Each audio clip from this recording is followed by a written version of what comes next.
Talk radio for the masses. Headline edition, July 8, 1947. The Army Air Forces has announced that a flying disc has been found and is now in the possession of the Army. If the game is rigged, change the game. Game changer. I occasionally think how quickly our differences worldwide would vanish if we were facing an alien threat from outside this world. This is Fade to Black with your host, Jimmy Church, on the Game Changer Radio Network and KGRA, the Global Radio Alliance. I need your help to get to the year 1985. You're listening to Fade to Black with Jimmy Church on the Game Changer Network.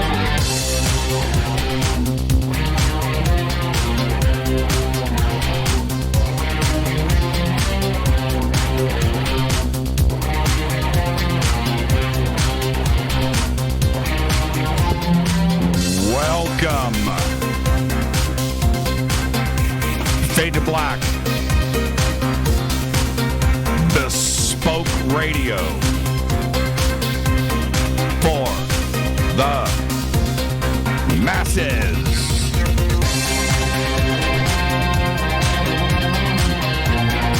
Alright, let's do this. It's Thursday. It's Thursday night, October 25th, 2018. 301 days into the new year. 64 days left. We are live from a bunker somewhere in the middle of beautiful downtown Burbank, California. And I would like to welcome everybody listening all around the world. All across the United States.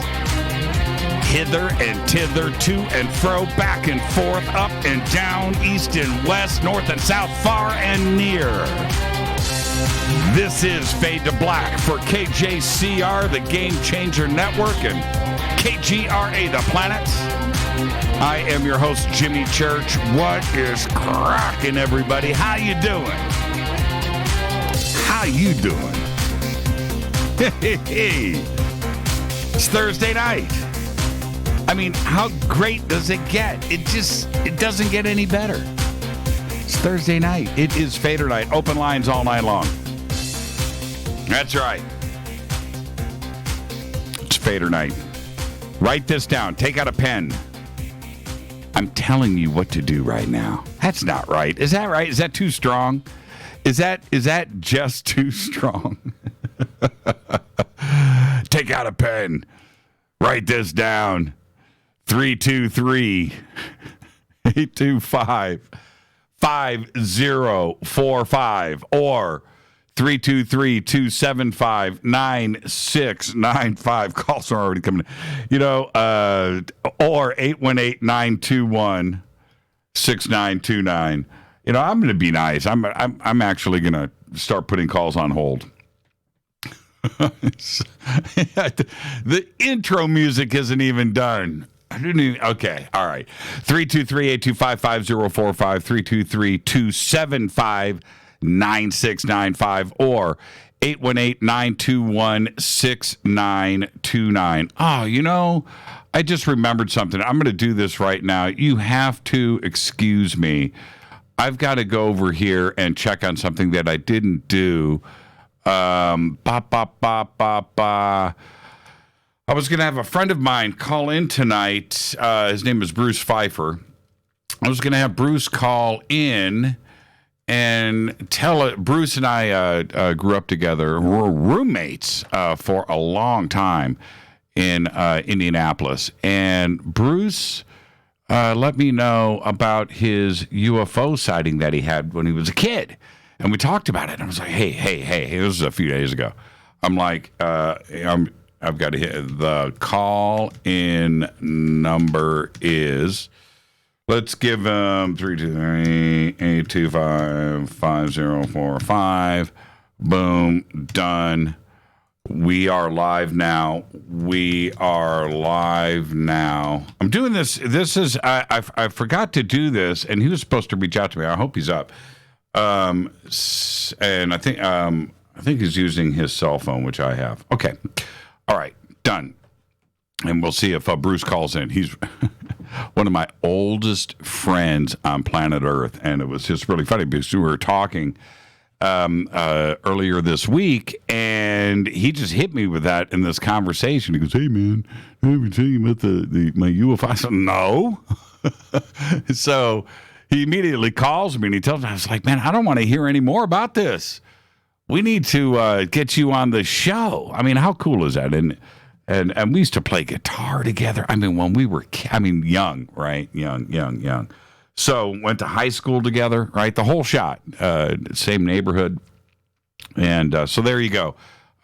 He's texting me now. All right. Yeah, there we go. Okay, so I'll wait for that to come in. And so it's open lines all night long, 323-825-5045 or 323-275-9695 or 818-921-6929. You know what to do. You can follow me on Twitter at JChurchRadio, at JChurchRadio. Hashtag F2B is the sandbox. You can go conversations there. Of course, we have chat rooms over in Spreaker, chat rooms over at KGRA, The Planet. So whatever you would like to do, you can also email Jimmy at jimmychurchradio.com. And, okay. And there you go. Bruce is going to call in. There you go. All right. Let's see here. Should we have him at the bottom of the hour? All right. Let's see here. 20 minutes, right? 20 minutes. And see, I know his number. See, so I'll be able to put him at the front of the line in front of all of you. See, you got to know somebody to pull that off. Yeah. You got to sweet talk Rita if you want to get to the front of the line. That's what it is. That's it. Right? No shame in my game. I'll just let you know. Okay, let's get to this breaking news so we can get to the bottom of the hour. Lots to talk about tonight. I know what you guys are expecting, so I'm sure we'll do some of that too. But breaking news. A total of 10 bombs have now been distributed throughout the United States. Today, former Vice President Joe Biden and actor Robert De Niro were both targets. The packages generally are similar in appearance, manila envelopes with a bubble wrap interior, each with 6 Forever American flag stamps, affixed computer-printed address labels with misspelled words, and a return address belonging to a Florida office for the Democratic U.S. Representative Debbie Wasserman Schultz. It's unbelievable. Now, I want to say this. I have no ways to paint anything on this, and certainly my opinion doesn't matter. But I will say this to everybody listening, and I don't care who you are, where you come from, what makes you chill. I you know what? Life is short. Do your thing. But one thing is for sure: in this country, if you live here, you're an American citizen. You live here. It is America first. We're all Americans first. Everything else is underneath that. That is it. And I've always said this on this show. Okay? Always. And believe me, I have had the benefit of living all over this country. I've lived in the South. I've lived in the Midwest. I lived out here in the West. I've lived, I've tasted. I've been to every state. I've been to almost every capital city of every. I've seen this country. I know what it's about, and we're Americans here. And right now, this is an uncomfortable feeling, and I don't dig it. And as Americans, none of us should. That's it. We are Americans first. And that is all I have to say. There is no other position for anybody to have. And that's it. All right. On to Mars. For more than a month now, a European orbiter circling Mars has been watching a long plume cloud smoke thing on Mars. The cloud has remained in place over a mountain called Arsia Mons near the Martian equator since September 13th. No volcanic process is produced in the cloud. The volcano hasn't, are you ready? Hasn't been active for about 50 million years. I don't know how they know that, but they're standing by that. The cloud is full of water ice created by airflow along the side of the volcano. And I was thinking about this earlier today. I was imagining what is going on, right, on Mars. I just, I kind of like did a little remote viewing thing. What is going on? Now it's water, it's vapor, right? Think about what? Could it be terraforming? Would water vapor, a constant water vapor plume of that magnitude, could it help create an atmosphere? Could it be putting what? Could it create clouds? Could it be enough? Could there be something else magnetically going on? Right? They don't have the same magnetic shielding that we do here. Could some? Oh, that's all I'm saying. That's all I'm saying. And for them to say that Mars is dead and this is going on, well, obviously it ain't. And this is the public side of it. You can only hide it for so long, right? Something like that's going on and we could sit and watch it. Yeah, there's something going on. They got to admit to it. And to say that the water is full of water ice, I'm really digging it. Also, yesterday, Tesla back in the news. Hey, did you see Elon's tweet today? What was it? Send me your dankest memes. I like that, man. I got to steal that. See, the thing is, that's the kind of tweet that I like. That's a cool tweet. That's a tweet I can stand behind. But now I can't send it. I can't do it. And I thought about it.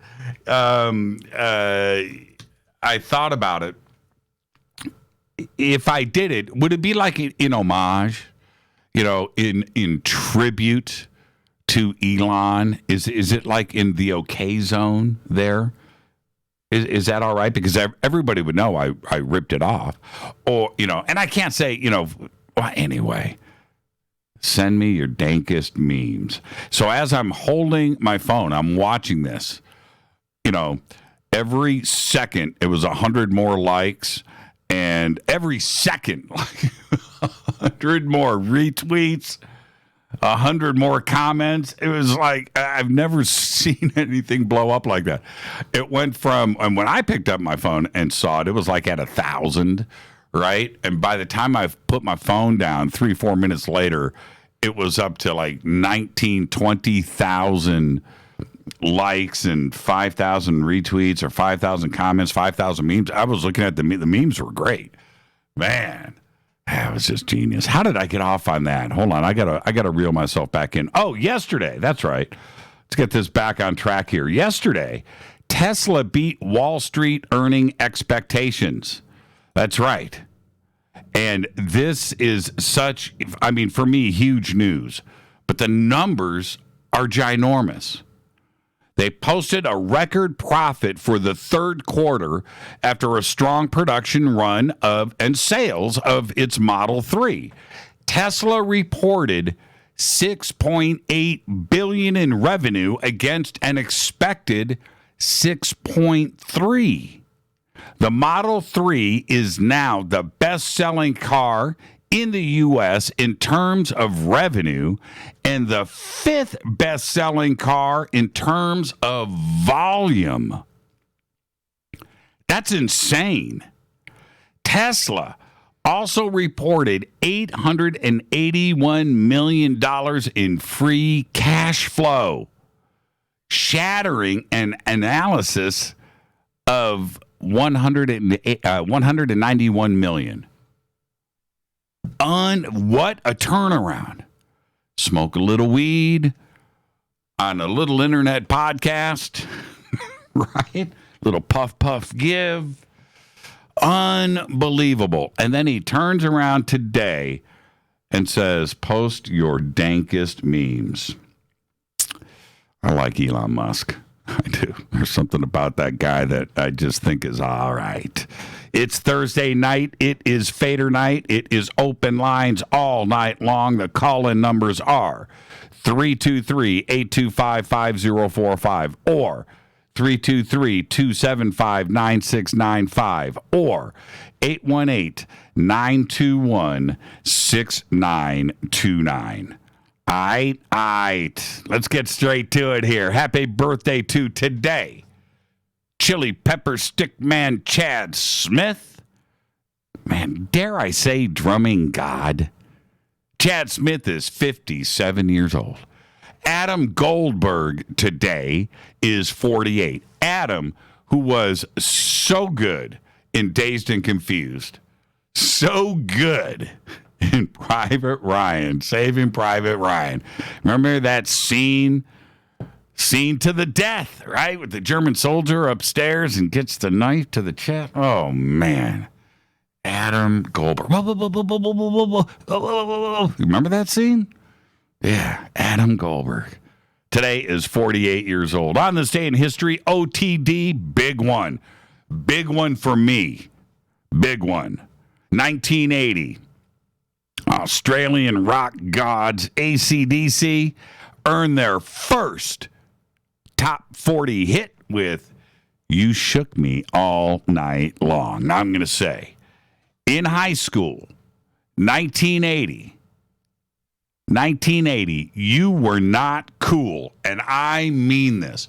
You were not cool if your ghetto blaster did not have AC/DC Back in Black playing nonstop.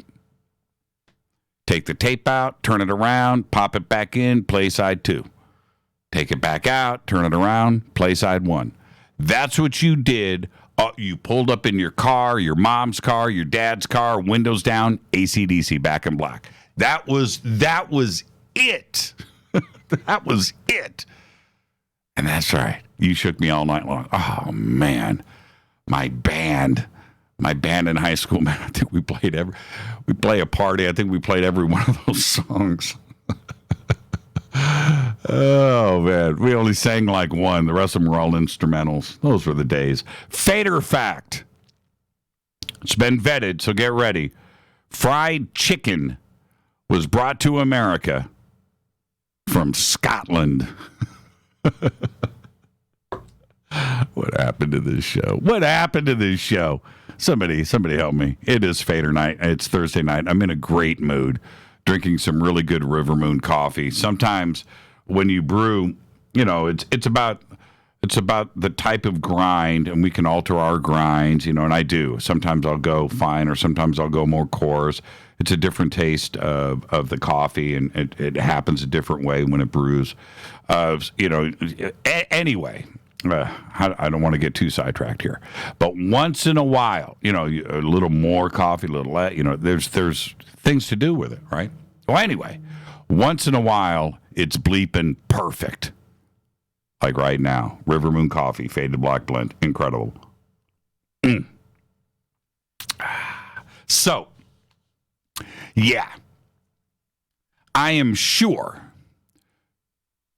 positive that there are a lot of you right now that are expecting me to say something right now to bring us all together, right? To address the situation that we're all facing. Well, you got to say, which one? Which situation, Jimmy? Which one are you talking about? Mystery man. You need to clarify. You need to help me out here. I need to know what you're talking about. And yeah, I thought about it a lot. And we'll be having some fun on the phones here in just a bit, and we can talk about whatever you want. I get that. You can ask me anything. Yep, I said it. You can say anything. You've seen something. We're going to do all of that. But before we do, let me just say this. Last week, someone got me a bag of these coconut cluster things. Vegan, organic, non-GMO verified gluten-free with barf, pumpkin seeds, sunflower seeds, chia seeds. I just threw up in my mouth a little bit. Hold on. Chia seed. God. And the bag sat there for a few days. 3 days ago, I decided to crack it open.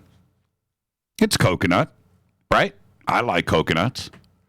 So how bad, could it be, right? I loved Almond Joys as a kid. I would bite off Almond Joys. Almond Joys are tricky. I don't have something I can use for an Almond Joy in here. I got to represent. I would, you take an Almond Joy. Here, perfect. I'll use my Eye of Ra. Okay, so this is my Almond Joy, Eye of Ra. But, so you take an Almond Joy as a kid. You got the almond in the middle, right? That would be the eye. You got the almond in the middle. And I would bite off one end, right? I'd spin it around, and I'd bite off the other end. So in the middle now, the third bite is all almond. Oh, man. Loved them. Loved Almond Joy. That third bite was the shiz nickel. Anyway, what was I talking about? Oh, yeah. So back to the giant bag of seeds, the vegan bag of chia seeds. Can't say it. But anyway, I take a chance. I roll the dice. I pop one in my mouth and I crunched it, right? And I about fell to my knees. It just melted. The flavors. They just danced. And I was like, holy crap, right? Vegans ain't all that bad. This stuff is amazing. I couldn't believe it. I munched on them all day long. And then the next day, right? So I go back, and I wanted to make sure that I wasn't imagining things, and I wasn't. It's unbelievably delicious. I mean, like addictive. Then yesterday, same thing. Unbelievable. Friggin' magic bag of insanity. And I'm not playing around here. I'm talking about the real deal. So, I check the ingredients. All right? Yeah, it's coconut, pumpkin seeds, sunflower seeds, chia seeds. God, man. Can't say chia. I need some coffee. All organic. Blah, blah, blah. But in the ingredients, there it was. Pure cane sugar. Not organic, pure cane sugar. There it is. The happy bag, man.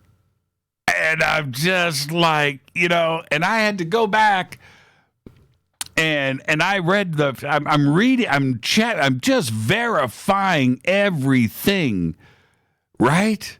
There it is, gluten-free, vegan, all organic, this, that, all organic, all source, certified, verified, GMO, Pure cane sugar. Now, obviously, even chia seeds are edible if you coat them in pure cane sugar. So, this is the thing, and this is where I'm going with all of this. The magic of the combination of pumpkin seeds and sunflower and chia seeds and coconut with pure cane sugar and making these coconut cluster things, it's unbelievably great. And I loved it. And I sat back to myself and thought, what a great country we live in. It is so great to be an American that this wonderful thing is put together. All vegan, gluten-free, guilt-free. I guess, see, this is the thing, and this is where the vegans are hiding behind stuff, right? I didn't know. Now, certainly somebody out there in the vegan world can let me know, because I don't have the vegan law of ethics of what is supposed to be eaten and what is not, and what is considered this. And I'm sure that there are vegan subgroups where they won't speak to them over there because they eat this, and over here they only eat that, and over and wear this and wear that. I understand. I get that. But having this labeled so obviously, and then to hide the cane sugar, or are they not? Right? Are they not? So that's my thing, and I thought this is such a great country. This is an unbelievable place to live, and as Americans, we all need to recognize that we're Americans first. And that little bag took me away from the insanity. It took me away from things for a minute, but it uplifted me. It made me happy. I was dancing. My head was clear. I was just unbelievable. Pure cane sugar. Pure cane sugar. I figured it out. So there you go. It's Fader night. It is Thursday night. It is open lines all night long. Got lots of stuff. Everything is on the table. Like I said, ask me anything. Say anything. Bring your stories. Bring your opinions. And let's do what we always do here, which is have a wonderful, fun conversation. This is the barbershop. Let's do it. I'm going to take a break. And when I come back, hopefully I'll get to Bruce Pfeiffer first. And we'll talk to my friend from Indianapolis. This is Fade to Black. I'm your host, Jimmy Church. The numbers are 323-825-5045 or 323-275-9695 or 818-921-6929. It's Fade to Black. I'm your host, Jimmy Church. I'm on the Game Changer Network and KGRA, The Planet. I'll be right back.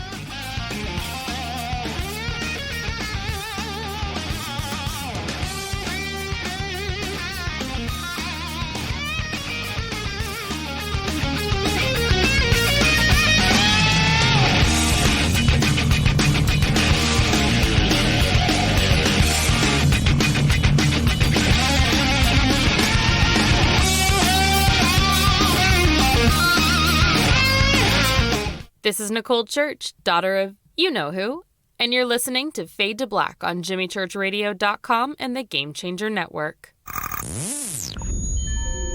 You're listening to Jimmy Church, Fade to Black. Fade to Black will now pause for alien identification. The station that talks the net. KGRA Radio. When you take the beans from Central America with dashes of Indonesian and African mixed in and then roast it to the dark side of Fade to Black, you create the ultimate brew of fringe. Introducing the Fade to Black blend from River Moon Coffee. Yes, River Moon's darkest customized roast was created for the love of Fade to Black. The alchemy of masterful roasting and smoking the beans is in every sip of this full-bodied, dark Java. I need my coffee dark, deep, with distinct bittersweet chocolate highlights, just like the bunker. Leaning further into the darkness of the roast is Fade to Black blend from River Moon Coffee. Just click on the banner at JimmyChurchRadio.com and use the promo code F2BBLEND for 15% off of your order today. Go Beckley Teppy. This is Jimmy Church of Fade to Black, and you can get our podcast for just $2 per month. All you have to do is click on the podcast banner over at JimmyChurchRadio.com. Times are changing. The circus of politics, healthcare's low standards and high prices. And let's not forget food quality. What to do? Arm yourself with Life Change Tea at GetTheTea.com. In a world of chemical imbalance and poor air and water quality, it's time you make a move. Log on to getthetea.com and stock up on organic non-GMO supplements. Don't forget the tea. Cleansing your body never felt so good. And we have a brand new tea called Takedown Tea, which helps support healthy glucose. All natural body support so you can be at your best, naturally. All you have to do is log on to getthetea.com. That's getthetea.com. We're not a fad that comes and goes. We are the real deal. Join us and armor up. Getthetea.com. That's getthetea.com. Changing America's health one tea bag at a time. 9 out of 10 geneticists agree. Fade to Black is not your father's radio show on the Game Changer Radio Network and KGRA, The Planet. Do you want to lose weight but have no idea where to begin? The Fast Start Diet, a 3-day weight loss plan, is the answer. 3 days of nutritionally balanced, calorie-restricted meals delivered right to your door. No shopping, no measuring, and no cooking. Everything is prepared for you and ready to eat at home or on the go. The Fast Start Diet has all the amazing benefits of intermittent fasting without starving. We've helped thousands of people who have struggled to reach their weight loss goals. Isn't it time we helped you? With the Fast Start Diet, you'll lose weight and feel great. Find Fast Start Diet on Amazon or go to faststartdiet.com and use promo code TALK to get 10% off your first box. And as a special bonus, Fast Start will include their #1 rated Lipo3 appetite suppressant spray free with your order. This is Jimmy Church. And whatever your diet plans are, do what I did. Go to faststartdiet.com. Hi, this is Rob Reiner from Naval, and you're listening to JimmyChurchRadio.com. What's up? I'm Chris. What up? This is Kyle Massey, and you're listening to Jimmy Church Radio.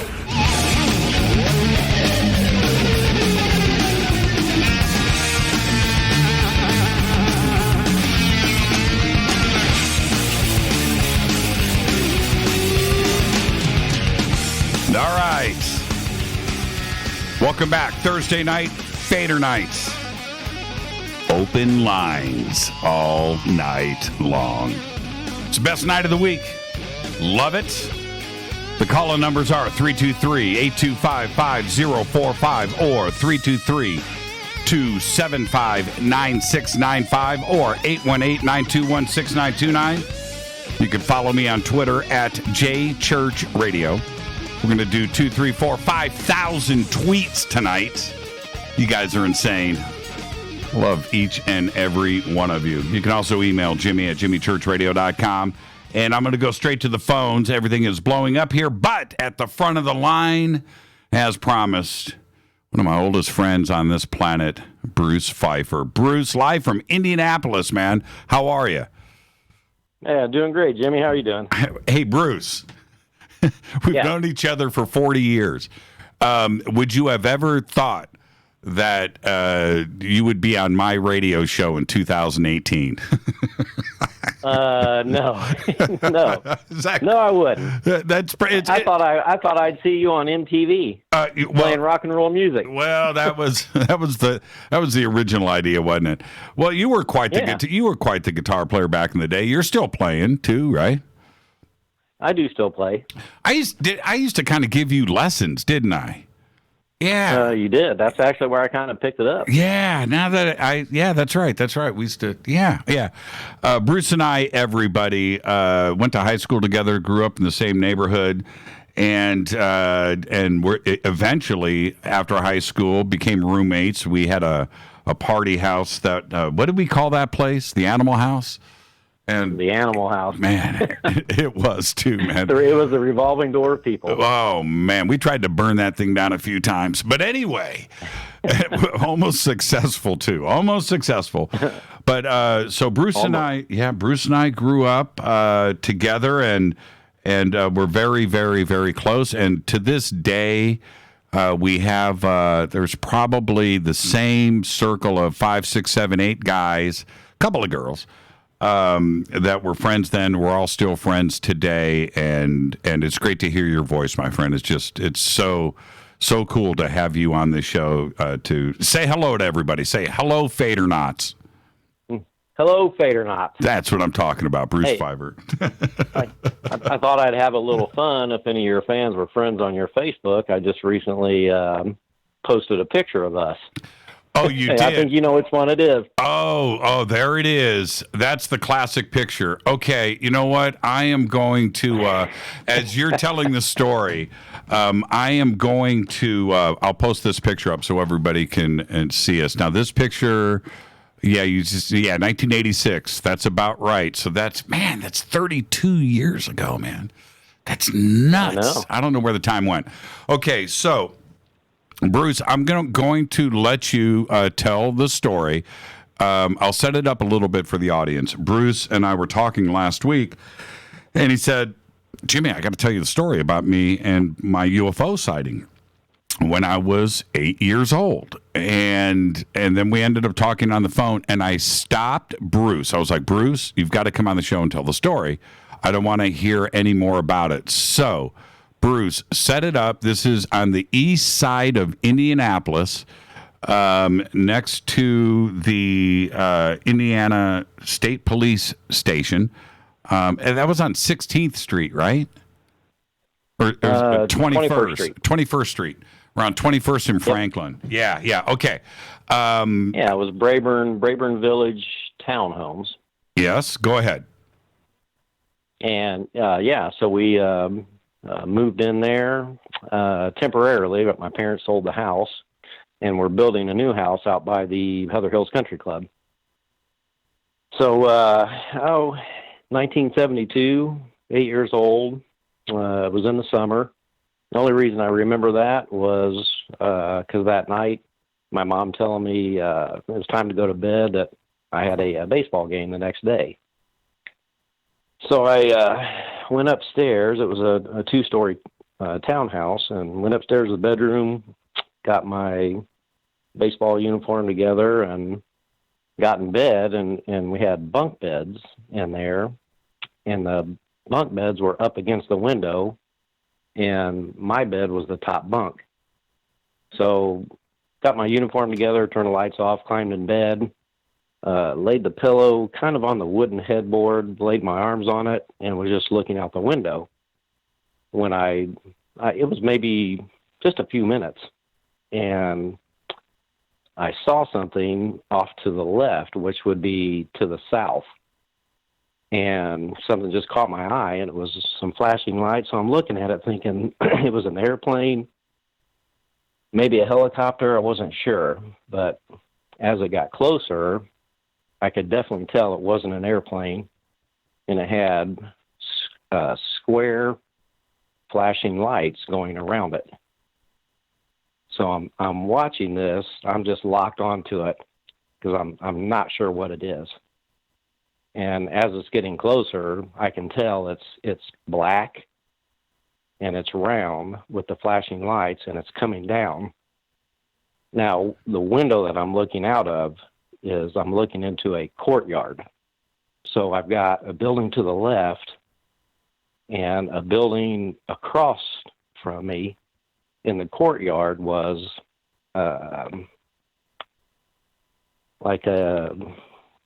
there was a tennis court, basketball court, and then there was like a little shelter house that had some picnic tables underneath it. I remember that. Yep. But as I'm looking out the window, so I'm looking out to the west, and to the right of me is the highway. Because if you remember, the apartments were built right by the I-70. I-70, and which had Franklin Road that went over it like an overpass, like a bridge, down to a little, when it came down to 21st Street, there was a strip mall on that corner, and then behind that, the liquor store. What was it called? 21st Amendment. 21st Amendment liquor store. Yeah, we were talking about that. Yeah, that's right. I don't know how I remember that. I don't know how I remember that either. And then behind that is this apartment complex that we're talking about, that another friend of ours in our circle, Walt Justice, his family, they owned that apartment complex. And then, Right. so there you go. So you're in between 21st Street and the freeway. The apartment complex is there. Okay, so you're looking out the window towards, and especially back then, it probably wasn't as suburban. There's probably more trees and more open there. But the freeway, the overpass, the tennis courts, the basketball courts, and you are looking towards the lights of the freeway, like up towards the bridge, right? Yes, so I'm looking. I can actually see the bridge from my bedroom window. Right. Now, so the highway would be to the right of me, and there wasn't a building there. So there was the little road for the complex, and then there was a grass strip, a fence, and then the highway, just to my right as I'm looking out the window. So, anyways, I see this craft coming down. And I am just locked onto it now because I can see square flashing lights going around it. And the one thing that really amazed me, is just how vivid my memory is of it. I think as we grow older, we tend to fade, some of our childhood memories. But this is as vivid to me today, 47 years later, as it was the night that I saw it. So the one thing about it that really stood out was how black it was. So this is coming out of the night sky, but it is blacker than the night sky. And so I see it coming down, and it comes right down into the courtyard. And I am just amazed. I'm not sure what I'm looking at.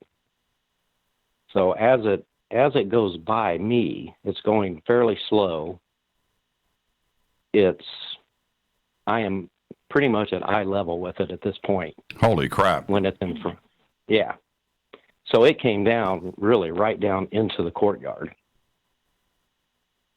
And it's black on the top. The bottom of it was flat. The top of it, the only way I can describe the way the top of it looked would be like a cymbal on a drum set. So you know how a cymbal is shaped? Yep, with that little dome in the middle? Yep. And then the flashing lights going around the outer edge of it. Now, and I would guesstimate the size of these lights were probably 8 by 8, maybe 10 by 10. So pretty large. And they were multicolored lights.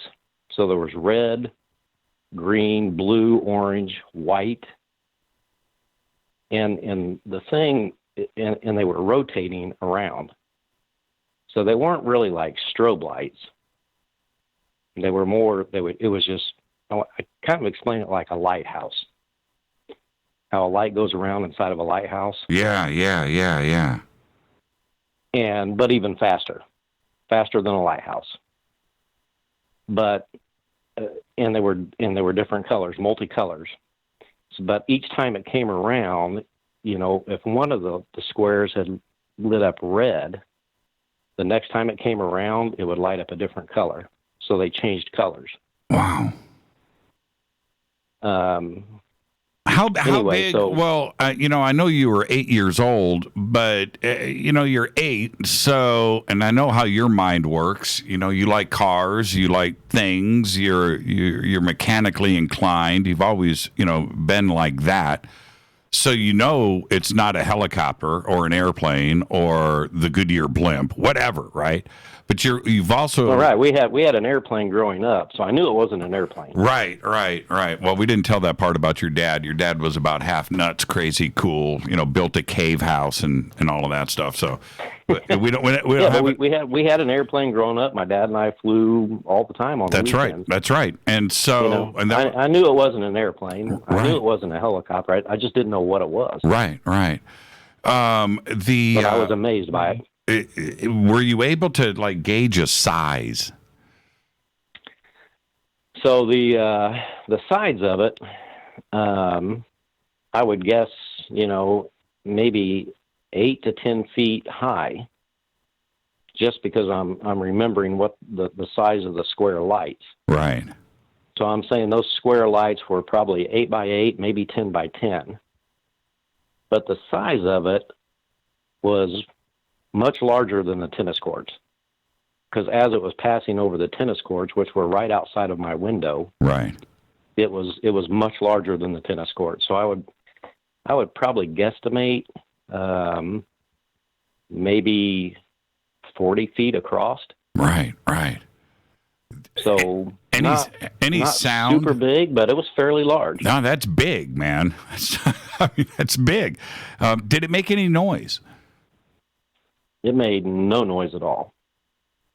And now so the bedroom window wasn't open. So if it made any noise, I couldn't hear it because of that. But my face was right at the window. Right. So there was no noise. There was no engine noise, like an airplane or a helicopter.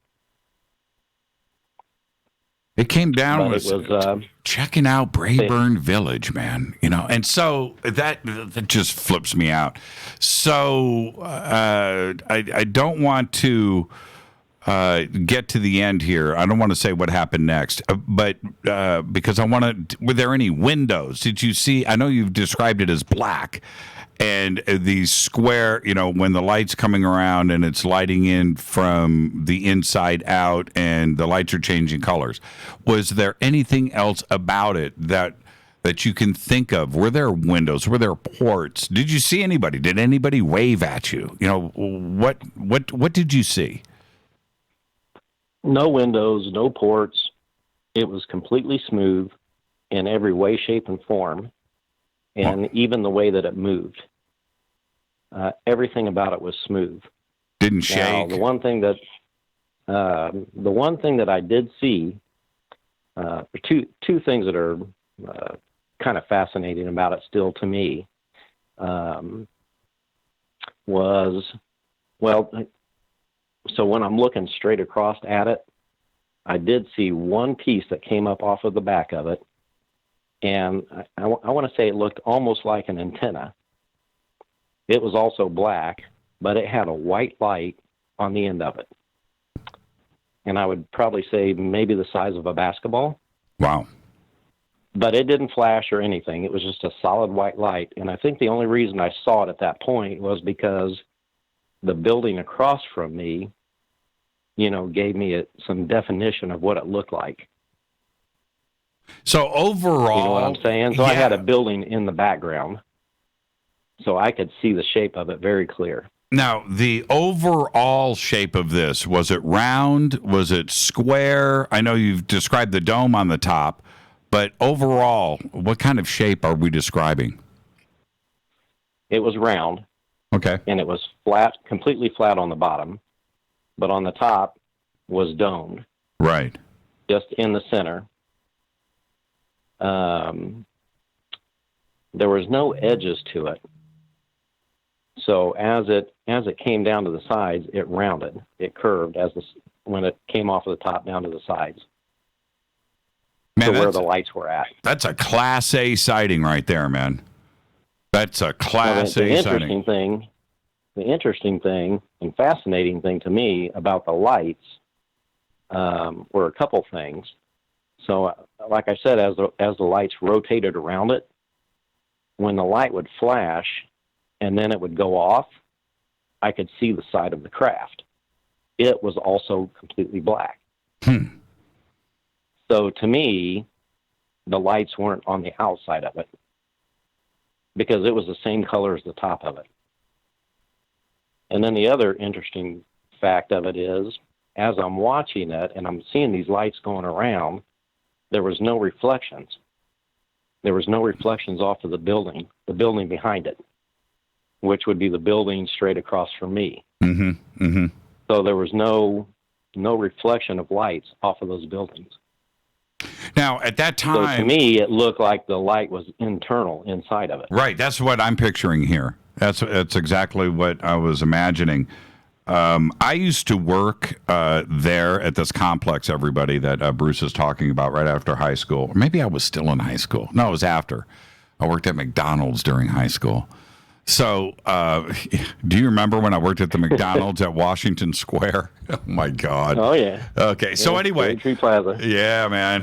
But I used to work at this apartment complex that Bruce is talking about here. Was it finished? Because when I worked there, it was pretty ginormous. It was really big.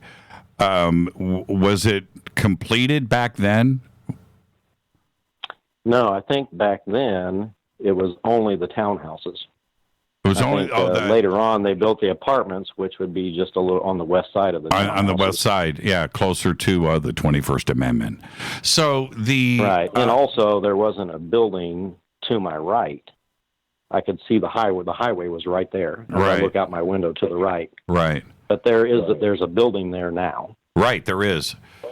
The reason why I'm asking is because this is a big apartment complex. This is like the no joke. Like there's probably, I don't know, a few hundred or more families that live there. I mean, it's big. It's I don't know how many per building or how many buildings, but was there anybody else walking around? That's what I'm getting at.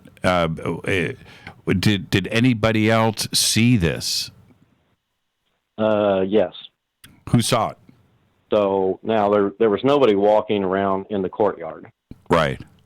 So like I said, as it was passing by, and I watched it descend out of the sky, come right down into the courtyard, and it was moving very slow past me. So I got a really good look at it. I'm from my window to the craft itself, I was probably no more than 25 or 30 yards from it. Mm-hmm. And so as it passed over the tennis courts and continued on to the north, which would be towards the highway. Right. As it started to get towards the highway and it started to climb up, there was a semi that stopped.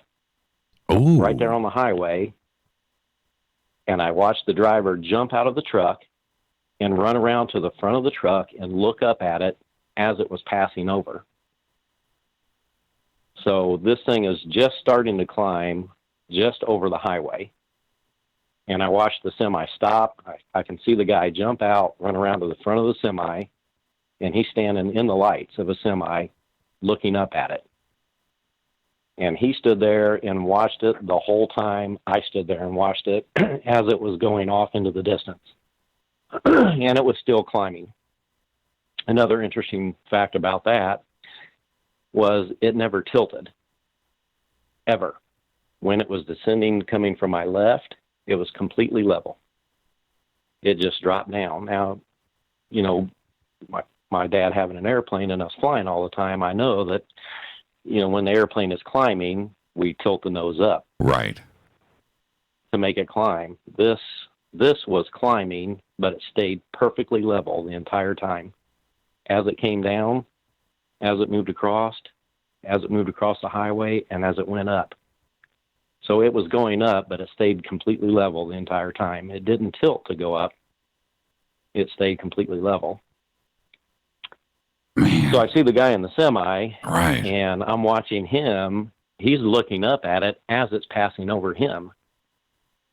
And he watched it, and I remember as clear as today him standing there as it's going off in the distance with his hands on his hips, right, looking at it, because he's standing in front of a semi in the lights. Man, and then there was also one other car that I saw pull over in front of the semi, but nobody ever got out of it, so they were looking at it too. And then there was a few other cars I saw going by really slow. So I know they were looking at it too, but they didn't stop.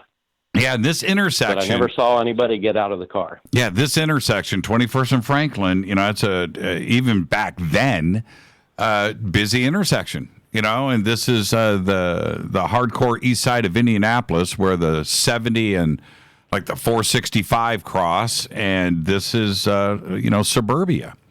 It back then. Yeah, I mean, not much further east of us was cornfields. So we were, but we were almost about as far, where we were building our house there by the country club. Once you passed the country club, it was all country. All cornfields back then. Bruce, I want to thank you first off, for being a friend for all of these years, but for coming forward with this. This is a Class A remarkable sighting, and you never know whoever was in that semi truck. So you were 8. So this is 1970, 71, 72. Yeah. Right 72. In there. So if you're out there and you're listening, or you know somebody that was that semi truck driver that told you a story about seeing a UFO in 1972 on the east side of Indianapolis, I want to hear from you. You know how to get a hold of the show, and you've got my email. Bruce, right here. So you posted the picture, right? And I put it up in Twitter. And check out this comment. I thought it'd be fun for your fans to see what you look like in 1986. Check this out. Somebody just said, looks like Eddie Van Halen and Jeff Gordon walked into a bar. It couldn't be. Oh, that's hilarious. That is spot on the money. They just posted a picture of Jeff Gordon, and I swear, this picture of Jeff Gordon, that is you, Bruce. That's funny, because when Jeff Gordon, became popular, it would happen to me 2 or 3 times a week. I know. Just random people that I don't even know would come up and be like, hey, you know who you look like? And I'm like, let me guess, Jeff Gordon. They're like, oh, my God, you're his twin. Oh, man, this is just too funny. You always reminded me of... No, Jeff Gordon reminded me of you. You were first. So it kind of... it goes in the opposite direction. Thank you so much, Bruce. How's the family? How's everybody? They're doing great. Are you? They're all growing, doing their own thing, doing really well in life. And are you and Michelle? Are you guys living alone? Are you empty nesters now? It's Julie. Who? Michelle. Oh, yeah. Michelle. Kurt and Michelle. Kurt and Michelle. Oh, man. Kurt and Michelle. Yeah, everybody has to understand, we have a small group. We all have our wives, and it is very easy for me to do what I just did. But anyway, so Julie, are you guys empty nesters? We are. So, wow. We are empty nesters. And actually this year, June this year, we celebrated our 30th anniversary. And I remember going back to, I think she took the picture that you posted. She did. I think she did, didn't she? She did. That's right. Yeah, that was actually when her and I, we were actually still dating at that time. That's right. That was before you were married. Yep. Before we were engaged. And it was a little house that we rented there. Little house, and we stayed up all night and played guitar in the basement. Yep, had a basement, had the guitars down there. Yep, I remember.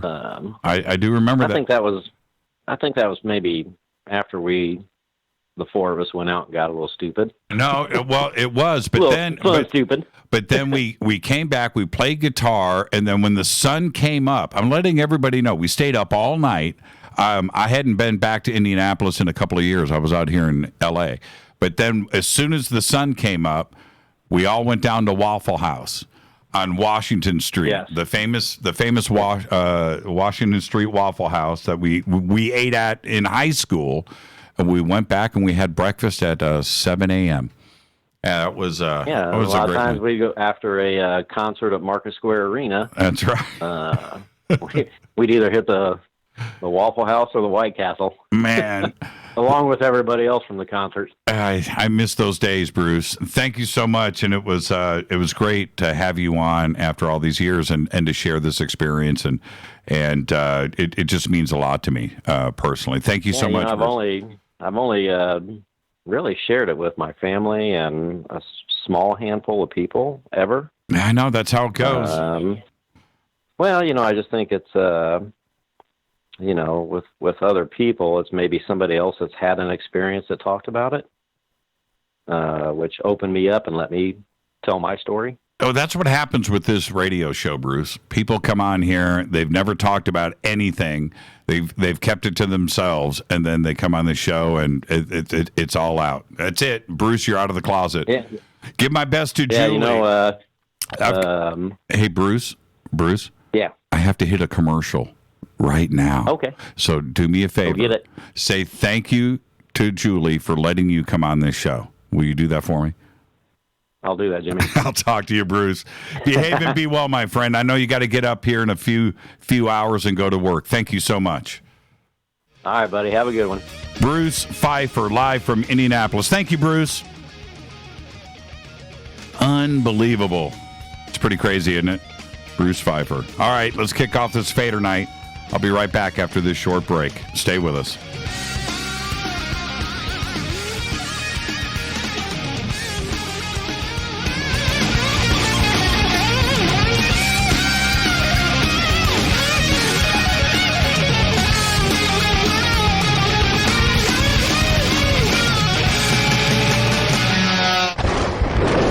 This is Fade to Black with Jimmy Church on the Game Changer Radio Network and KGRA, the Global Radio Alliance. This is KGRA Digital Broadcasting Station, Salt Lake City, Utah, Van Buren, Arkansas. Folks, this is very important information. What's to be said about CBD? AncientLifeOil.com. Our CBD is made from hemp and has 0.003 THC, which means this wonderful product won't get you high, no matter what amount you take. What does CBD do for the body?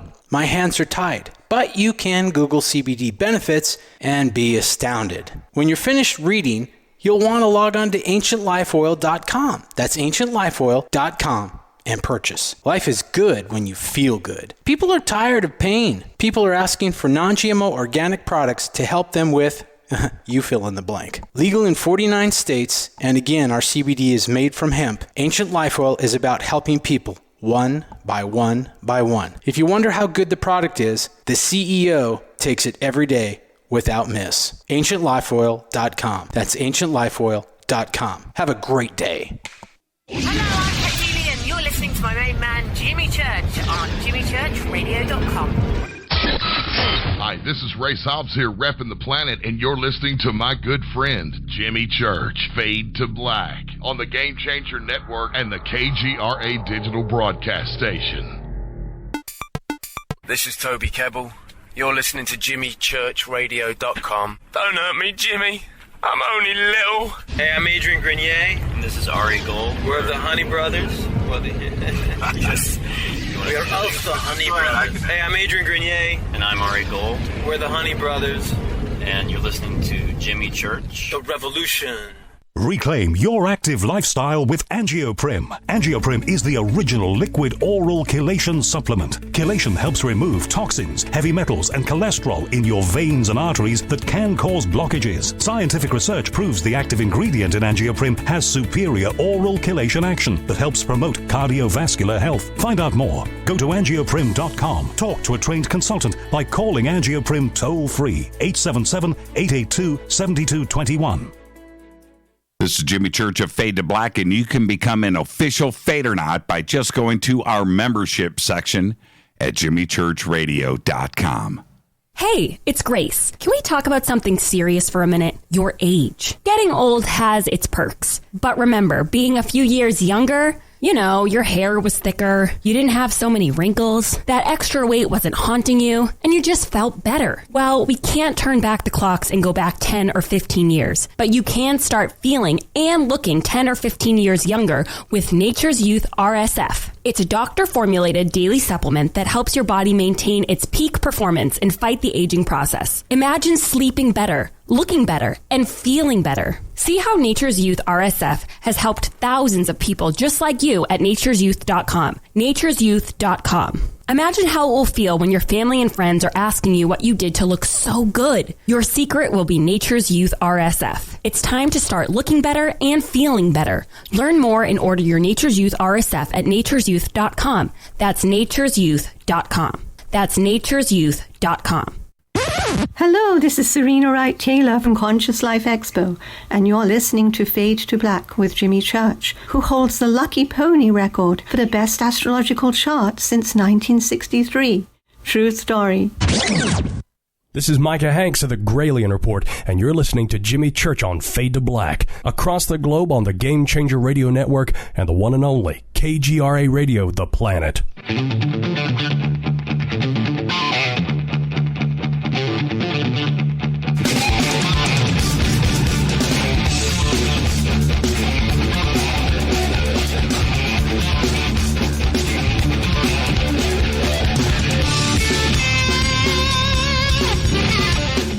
Welcome back, Fade to Black. I am your host, Jimmy Church.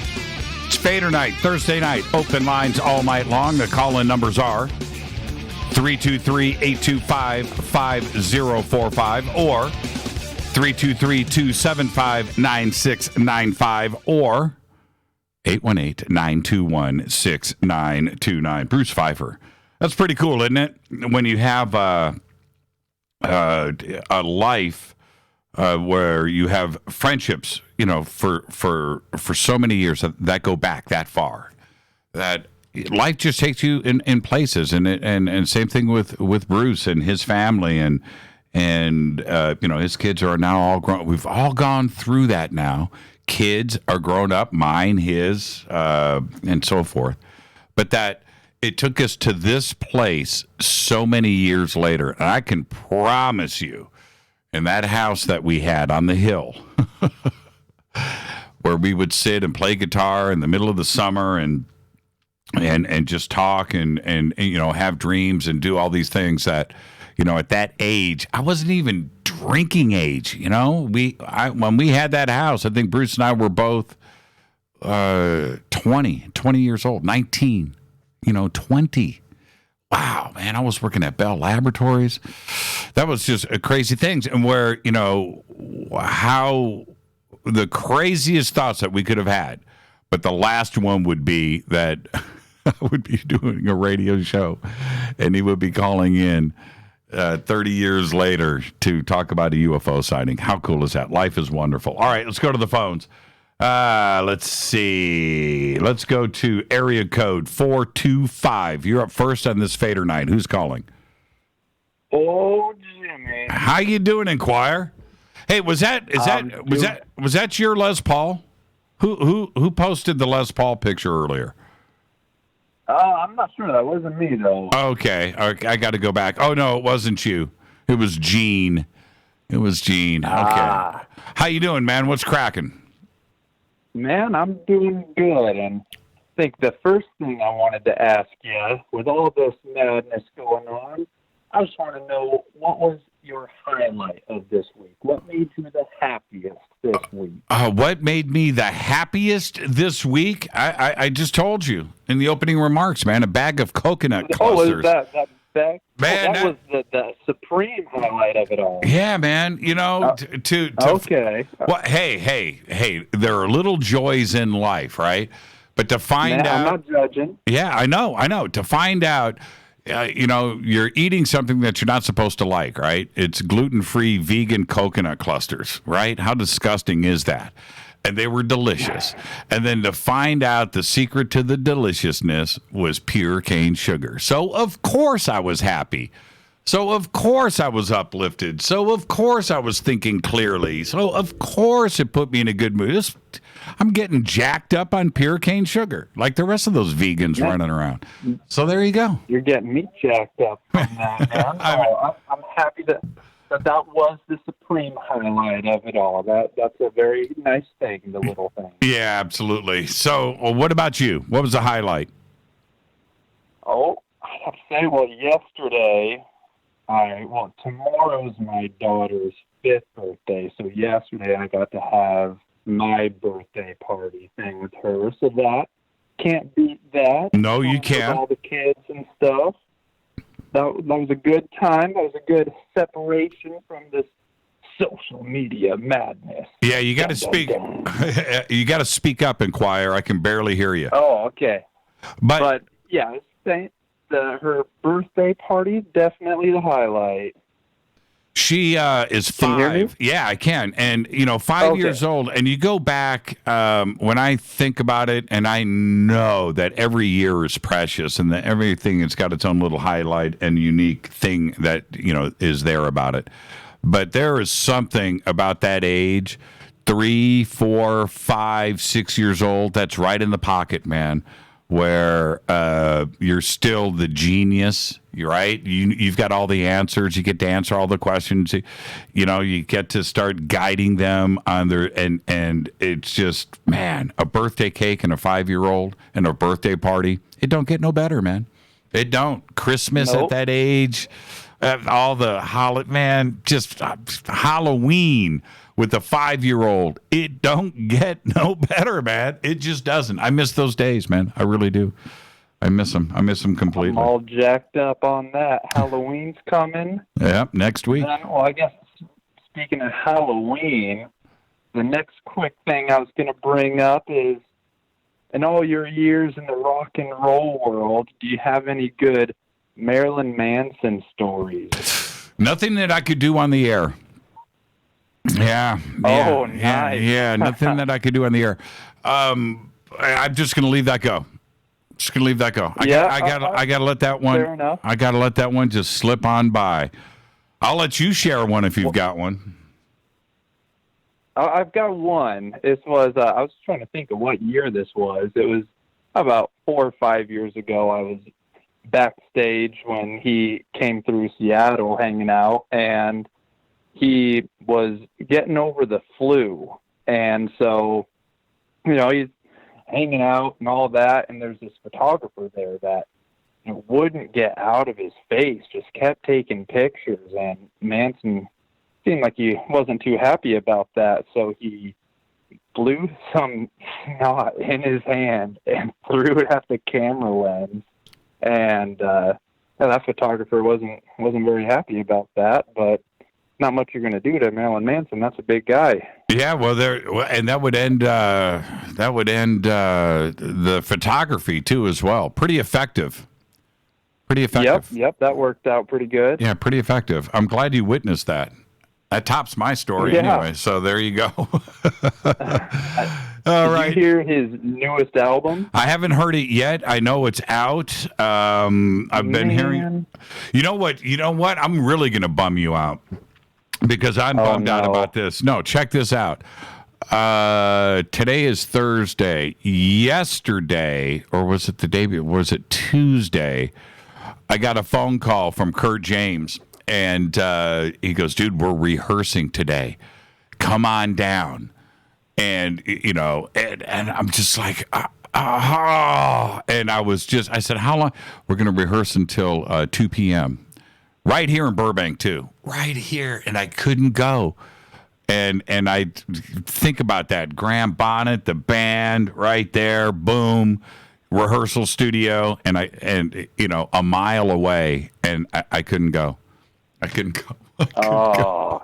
I'm just that's pretty awesome that you get those opportunities thrown out to you, especially with good old Peter Togtron.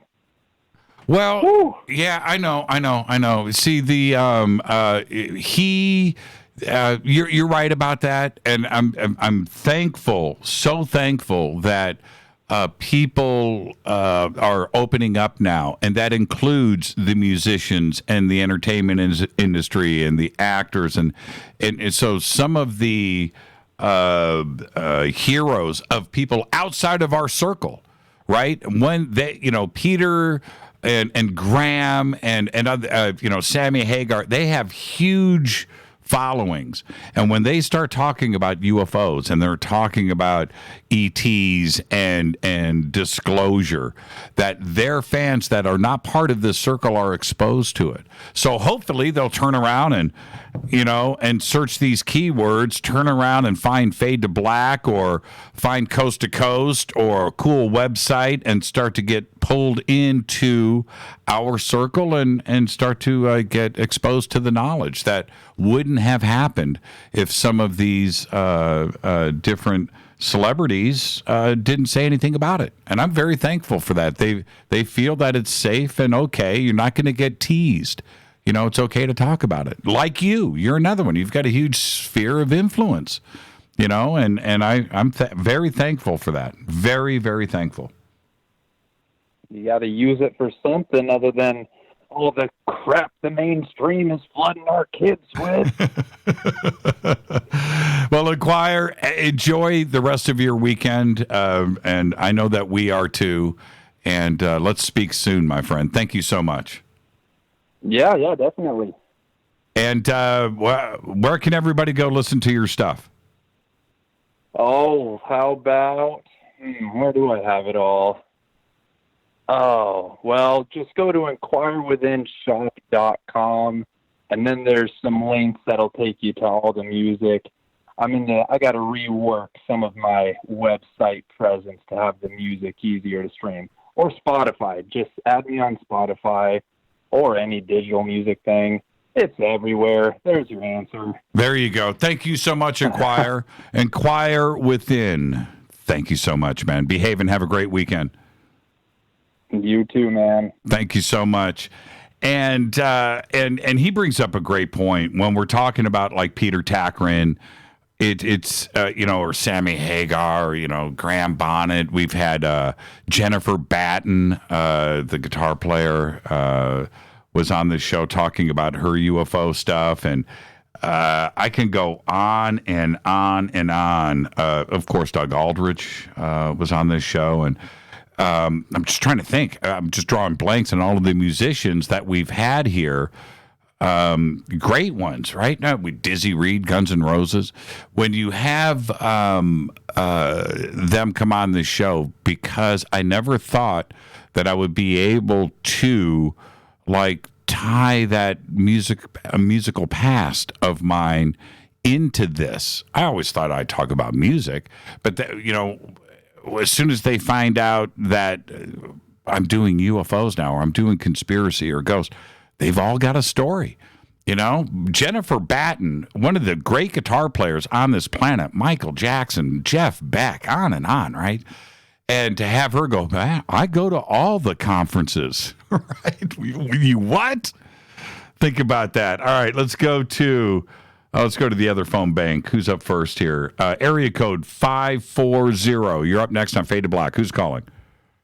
Hi, Jimmy. Hi, who's this? This is Paul from Orange, Virginia. Paul from Orange, Virginia. Where is Orange, Virginia, Paul? It's about an hour south of Washington, D.C. Hour south of Washington, D.C.? Okay, I got you. Yeah. So what's on your mind tonight, Paul? Right in between Washington and Richmond, kind of. Gotcha. What's on your mind?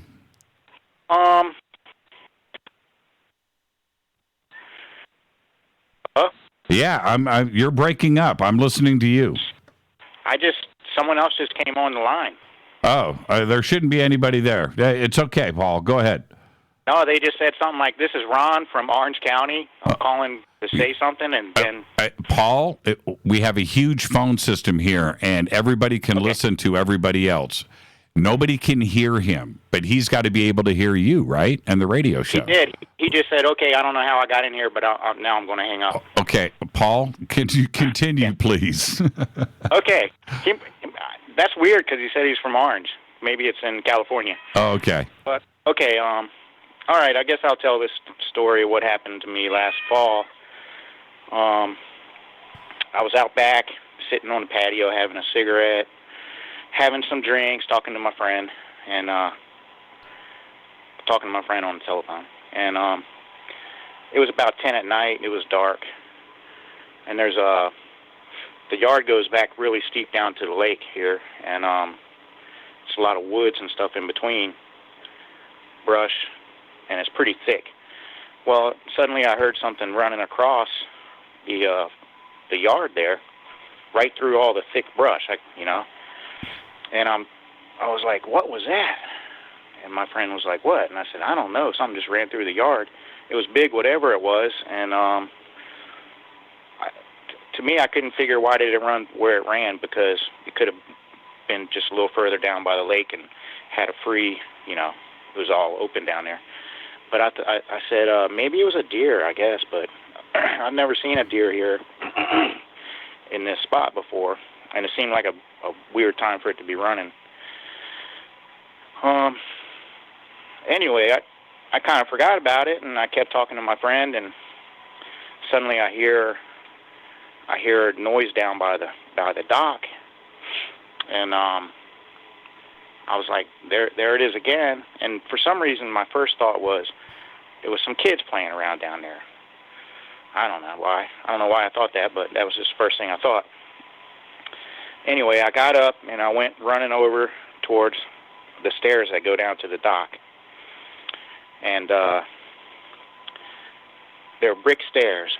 And when I got to the stairs, I'm standing, I get to the top of them, and I look down them, and there's this thing running up the stairs towards me, and I was just in shock, kind of.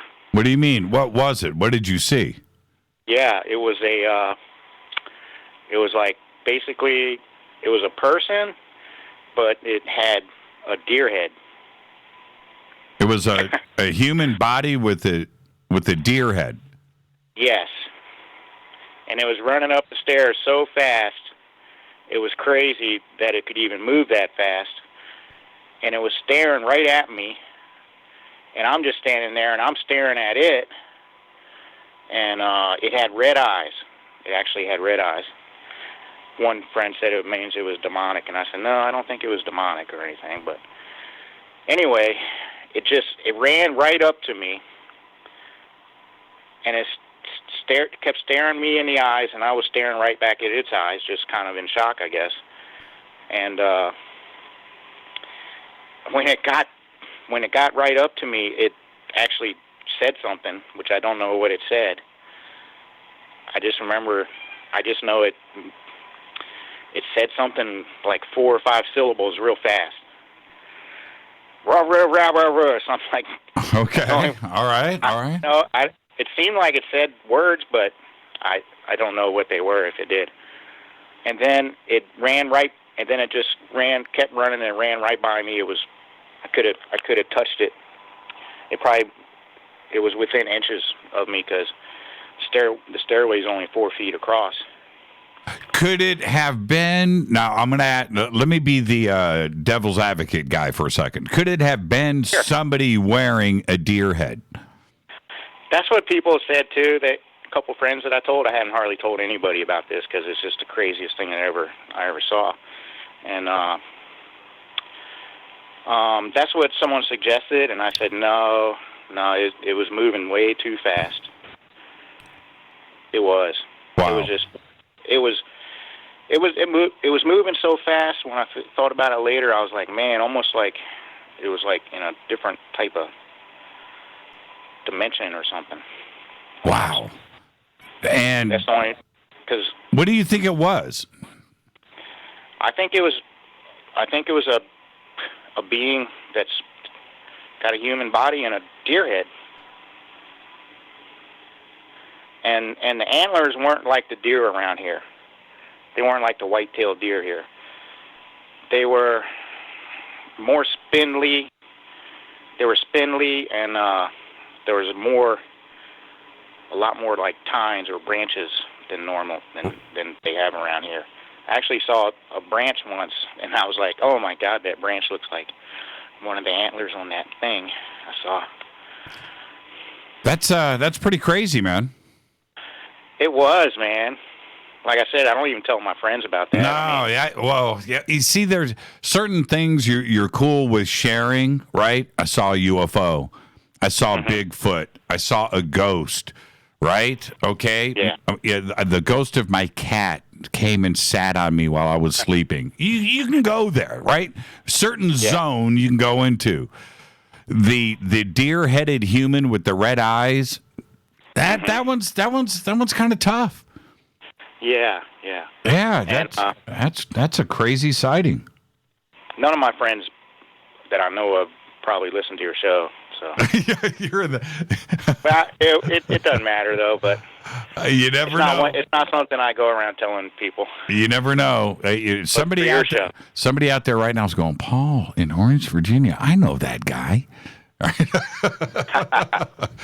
Oh man, that's pretty amazing, and that's the only time it's happened. And do you think now? What about things like full moon? Did you provoke this? Was there something else external that caused this to happen? Was there anything else? Did you see a light in the sky? Could there have been some interdimensionality to it? Was there anything else?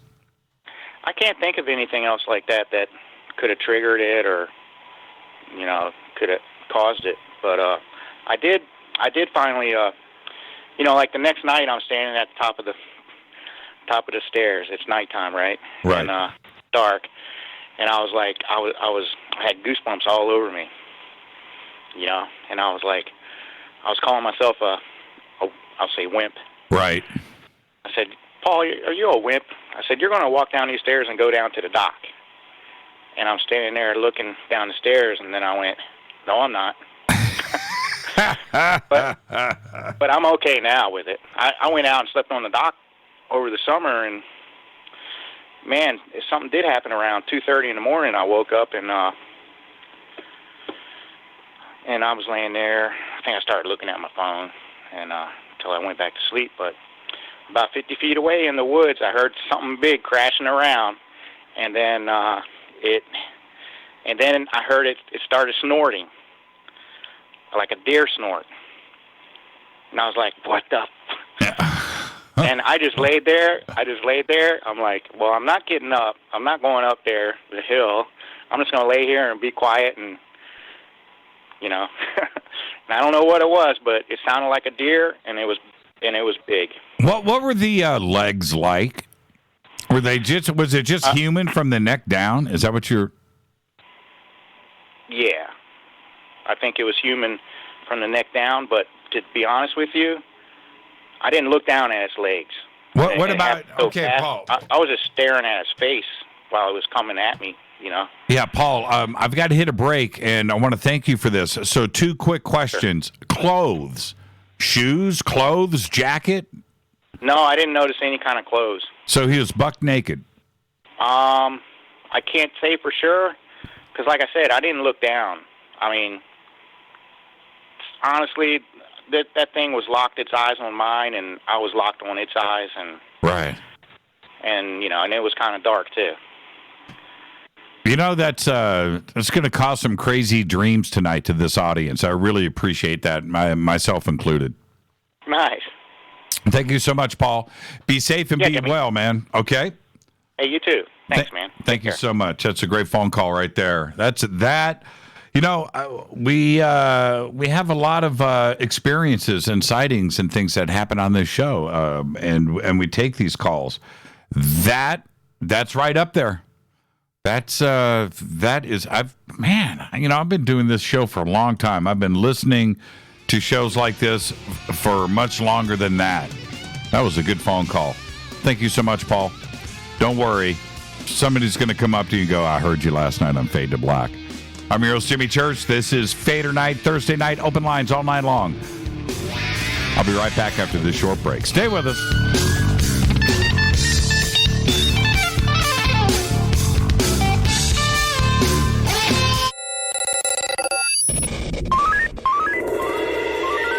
Way out here, we listen to Jimmy Church.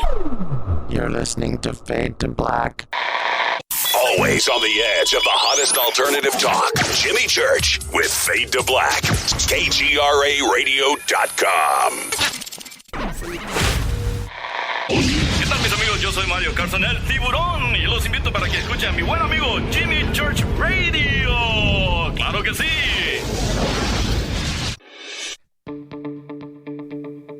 Hurricanes, earthquakes, wildfires. This year we've experienced more than our fair share. This is Jimmy Church of Fade to Black. And last month I decided to make sure my family does not have to worry about food should we get caught in a real emergency situation. Introducing Numana, a healthy, storable product that tastes so good that you'll want to eat it every day instead of just during those times of duress. All Numana products have a 25-year shelf life, are MSG and GMO-free, no preservatives, and are made in America. With the Numana pack in your home, you'll be able to sleep at night knowing that you've protected your family. Not only have I tasted and tested, I own it. Now you can too. Just click on the Numana banner on JimmyChurchRadio.com and use the promo code Jimmy when you order. In addition to a discount, we'll send you an autographed Fade to Black t-shirt. Seriously. Go Beckley Tappy. Do you want to be an official Fadernight? Of course you do. This is Jimmy Church of Fade to Black. Just go to our membership section at JimmyChurchRadio.com. So, you love talk radio? Then you'll love TalkStreamLive.com. TalkStream Live is always on, 24/7, with the best streaming talk shows. Find your favorite talkers and discover some new ones. It's free, readily available online or on mobile with any smartphone or tablet. Finding your favorite talk shows all in one place has gotten a whole lot easier. Just go to TalkStreamLive.com. Be sure to download the free apps from Google Play or the iTunes App Store. You listen to us, and we listen to you. And so does the CIA. KGRARadio.com. If you have hard water, the lime scale not only leaves white spots, it clogs pipes and breaks down appliances, costing you hundreds of dollars in energy and wear. Eliminate lime scale and other water issues like brown staining and bad odors with HydroCare water products, available from Wave Home Solutions. Wave's affordable water systems don't use salts or chemicals. You'll love the way your water tastes, smells, and looks. Satisfaction guaranteed. For more information, go to bestwater123.com. That's bestwater123.com. Are you intrigued by paranormal talk radio? You'll love the new paranormal radio app from TalkStream Live. You'll find a great selection of talk shows covering UFOs, ghosts, strange phenomena, and much more. Download the paranormal radio app now and start listening to the very best in paranormal talk entertainment, including the network you're listening to right now, the Paranormal Radio app, free in Google Play and the iOS App Store. You are listening to Fade to Black with Jimmy Church on the Game Changer Network.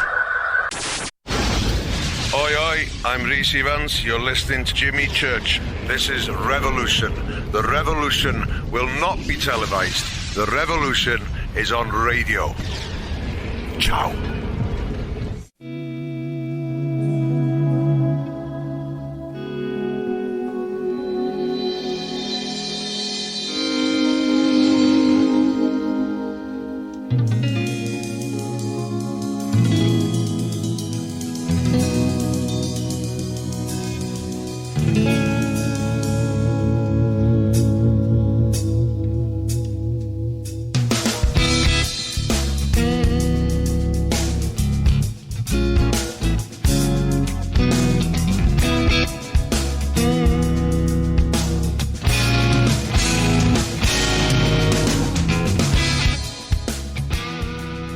Welcome back. Fade to Black. I'm your host, Jimmy Church. Thursday night, Fader Night.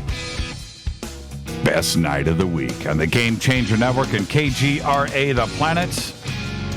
The call-in numbers are 323-825-5045 or 323-275-9695 or 818-921-6929. Great calls tonight. It's been amazing so far. Let's go to area code 972. You're up next on Fade to Black. Who's calling? Jimmy, this is your rock and roll pal, Mark from Dallas. How's it going? Hey, Mark from Dallas, my rock and roll pal. How are you? Man, it's great. How's a couple questions? How's the weather in L.A. tonight? It's perfect. Shocking. Yeah, it's perfect. Just like it was last night and the night before. And the night before. Okay, second question. I'm gonna do a Richard Dolan on you. What music were you listening to today? Today I did, okay. Are you ready? Somebody posted this. I went through a Queen thing today, and somebody posted in Twitter. I was sitting here in the bunker working and typing and, writing. And, somebody posted Bohemian Rhapsody on, a carnival organ. Right? So I watched that and listened to it. It was incredible. And then I went from that, and then Rita posted up some stuff and Queen, Under Pressure. And so I ended up going through, and once you go into that zone, you kind of don't get out of it. So that's what I did. I went to a Queen. I went through Queen today. Man, the rock and roll of that era, you take Bohemian Rhapsody, for example, there's no music like that now. That is no others. That song was so great. That album. That whole album. Oh, man. In the year of, what was that song? The year of 49? Oh, man. Right? Bicycle, that, You're My Best Friend, right? And you go and you listen to that album in its entirety. I'm in Love with My Car, right? Roger Taylor sang that, the drummer. And so, yeah, you're right. You're right about that. There's, and I was listening to the complexity. We all know it, right? But when you take the words away from Bohemian Rhapsody and you're listening to an organ version of it that's layered and it's got all the parts in it, and you realize the melody and how that thing was put together, that is powerful stuff. That is real songwriting. A real engineering, a real recording, real microphones, real drums, and it's real guitar, real vocals. Well, and you just mentioned engineering. I don't know who the production team was. We've talked before about the greatness of Yes, those old Yes albums, right, and Emerson, Lake and Palmer, and now you just mentioned Queen. I think they fit in that same genre of just this tremendously produced masterpiece of an album. You just don't get those anymore, man. No, you don't. And the thing is, Roy Thomas Baker was the producer of that, and I got to meet him a few times. Cool. Just, way beyond talent, and he had a way of envisioning things, and everything that he touched had that magic to it. But to come up with the layering and everything that had to happen for something like Bohemian Rhapsody, and back then, 1977, if you think about that. 70, 75, 76, 77, 78, where recording techniques, it was all breaking down doors, how to compress, how to use delay, digital delay and reverb and layering. You only had 24 tracks and keyboards and all of that stuff came into play. And Roy had a vision of getting this, what was going on in his head, what was going on in Freddie Mercury's head, and Roger Taylor and Deacon. Those guys had a grandiose thing that they were trying to get out of their heads and get onto a recording. That's a whole nother thing. How do you get this out of your head and get it onto and Roy Thomas Baker pulled it off. There's no doubt about it. None. Okay, so what's on your mind? Okay, man. Now, you know that I love playing these rock and roll games. Let's do one real quick. Okay. Now, last time I called, we broke out the DeLorean, and we went back in time to what I think is still the greatest summer in rock history, 1973. Now, right.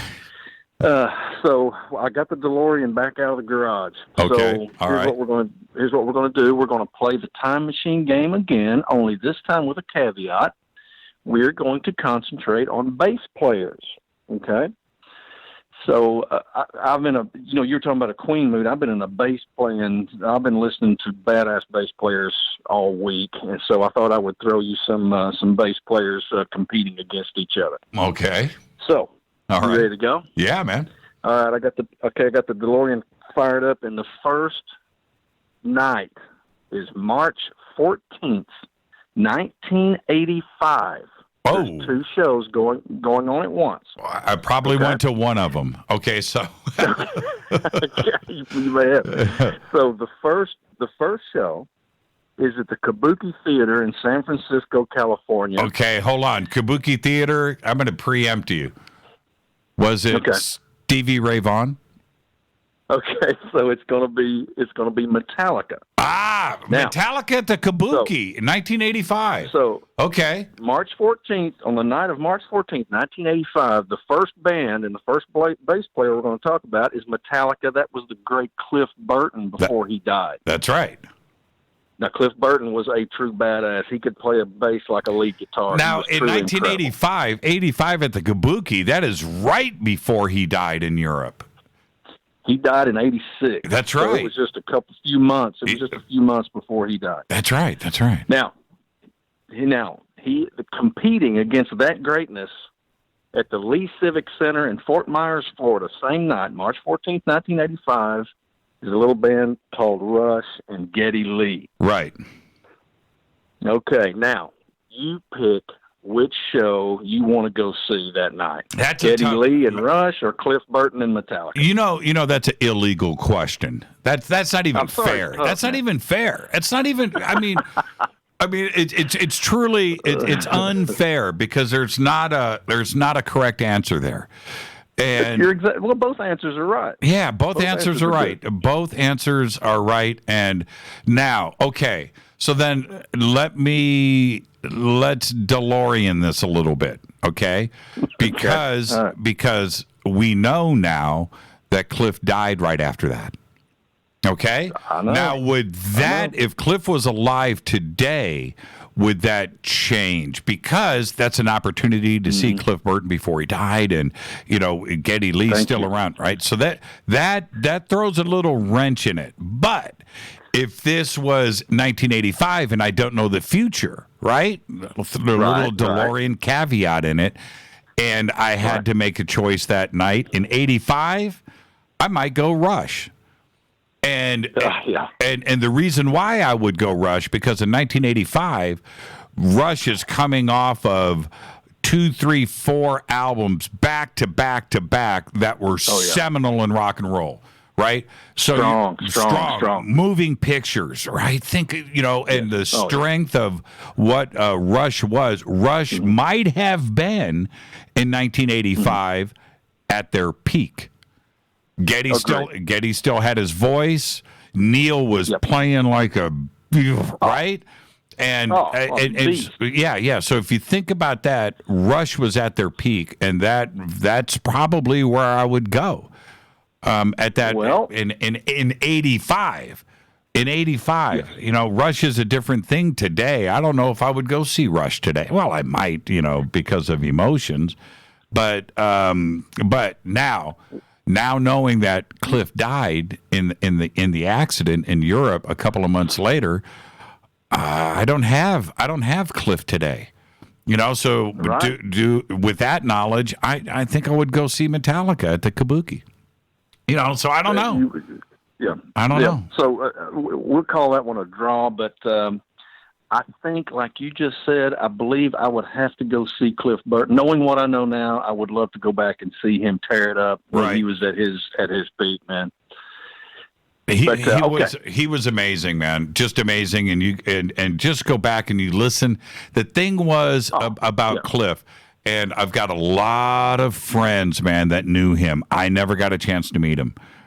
Strangely enough, I never did, but I have a lot of friends that said he was, there was that, but he was the coolest, funniest, amazing human being to be around, and just love life. And he was, at that age, he was a kid. Oh, no. A kid.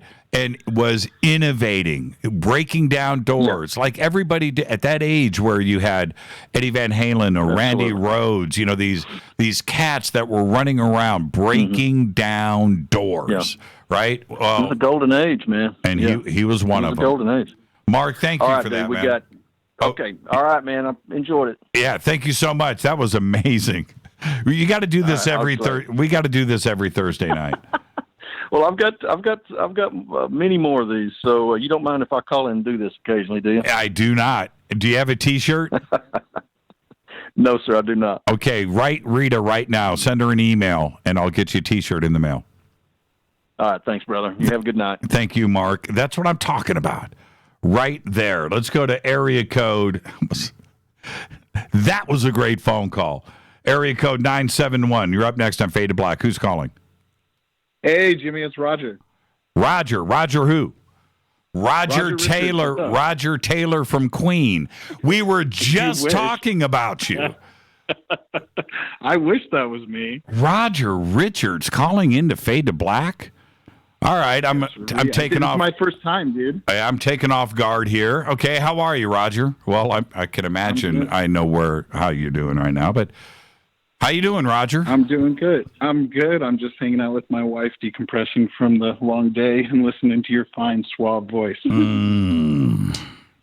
I had to take a hit of coffee. Okay, there you go. What's on your mind, man?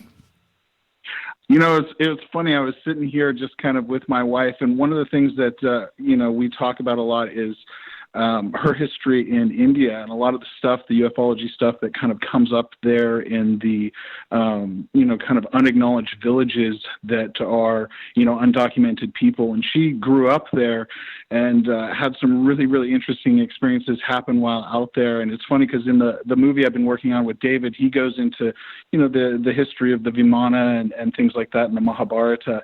And I just noticed that it's not something that's talked a lot about, but I know that India has like a huge following for ancient aliens. And I'm just wondering if you got any other information or if you want to talk about anything like that you've come across over the years. I know you're kind of like the archive of, historical ufology. It's funny that you bring that up. If there is a zone... in ufology, right? If there is a zone where I'm weakest, right? It's India. But let me finish. This is what's crazy.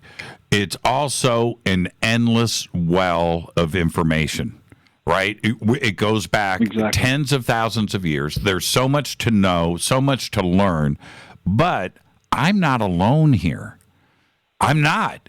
The community in general knows very little about India. And when shows like Ancient Aliens or others, I get Michael Cremo coming on the show, or other historians that know, Graham Hancock, that know a lot about India, we find out very quickly that we don't know nothing, and India, for some reason, has been largely ignored. If it wasn't for shows like Ancient Aliens and others bringing up Vimanas and the ancient Sanskrit and what is and how old it is there, we would never know. We would honestly never know, Roger. There's, I'll tell you something else. Now I do my best to study it. I only have so much, so much time. But there's something else about India that needs to be mentioned that nobody talks about. The temples of Egypt were abandoned. And when they get abandoned, they get run down, and now we have to go and rediscover them, and the archaeology's got to come into play. We've got to figure out what it is. Or Gadang Padang or Machu Picchu. It was abandoned.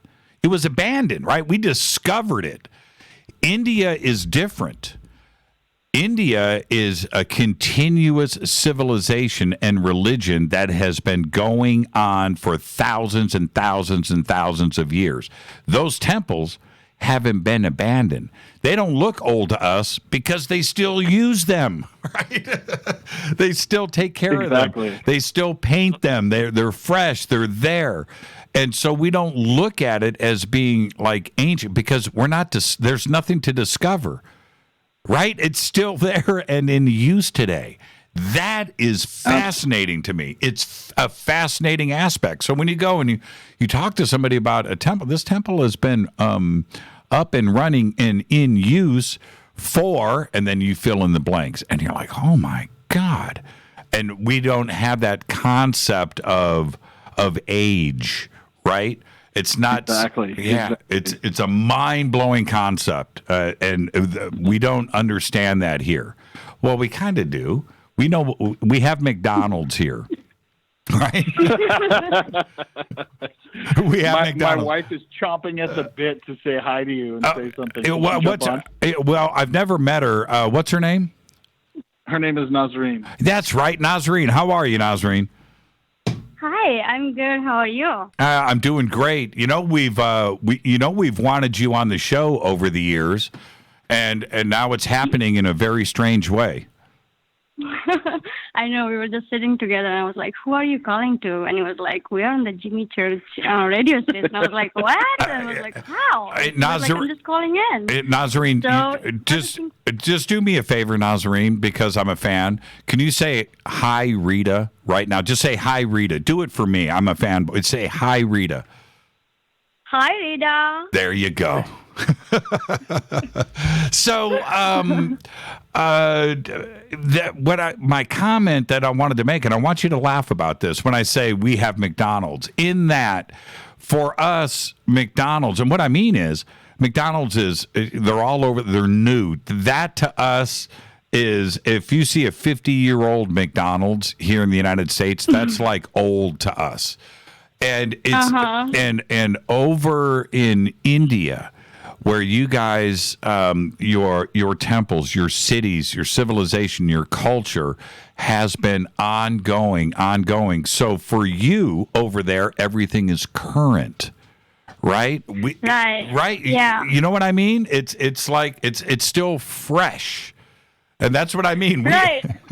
We have McDonald's here, but Totally, but some McDonald is reaching over there too now. Like if you go to like already in some of the public area, McDonald is there, and everybody is like, we have a culture that everyone prepares, like the family prepares the food, and we have to eat with family and come together. Right. But right now in capital city, the McDonald is there, and people are like, oh, why do you need to cook at home? Let's go into the McDonald, because everybody is getting mind control into that right now. So Western world is definitely through social media and all these marketing is reaching out to these ancient civilization, which is built on spirituality and family connection. So I feel through you and everyone to make more people aware that we need to connect with our own the tradition, that some of the traditions are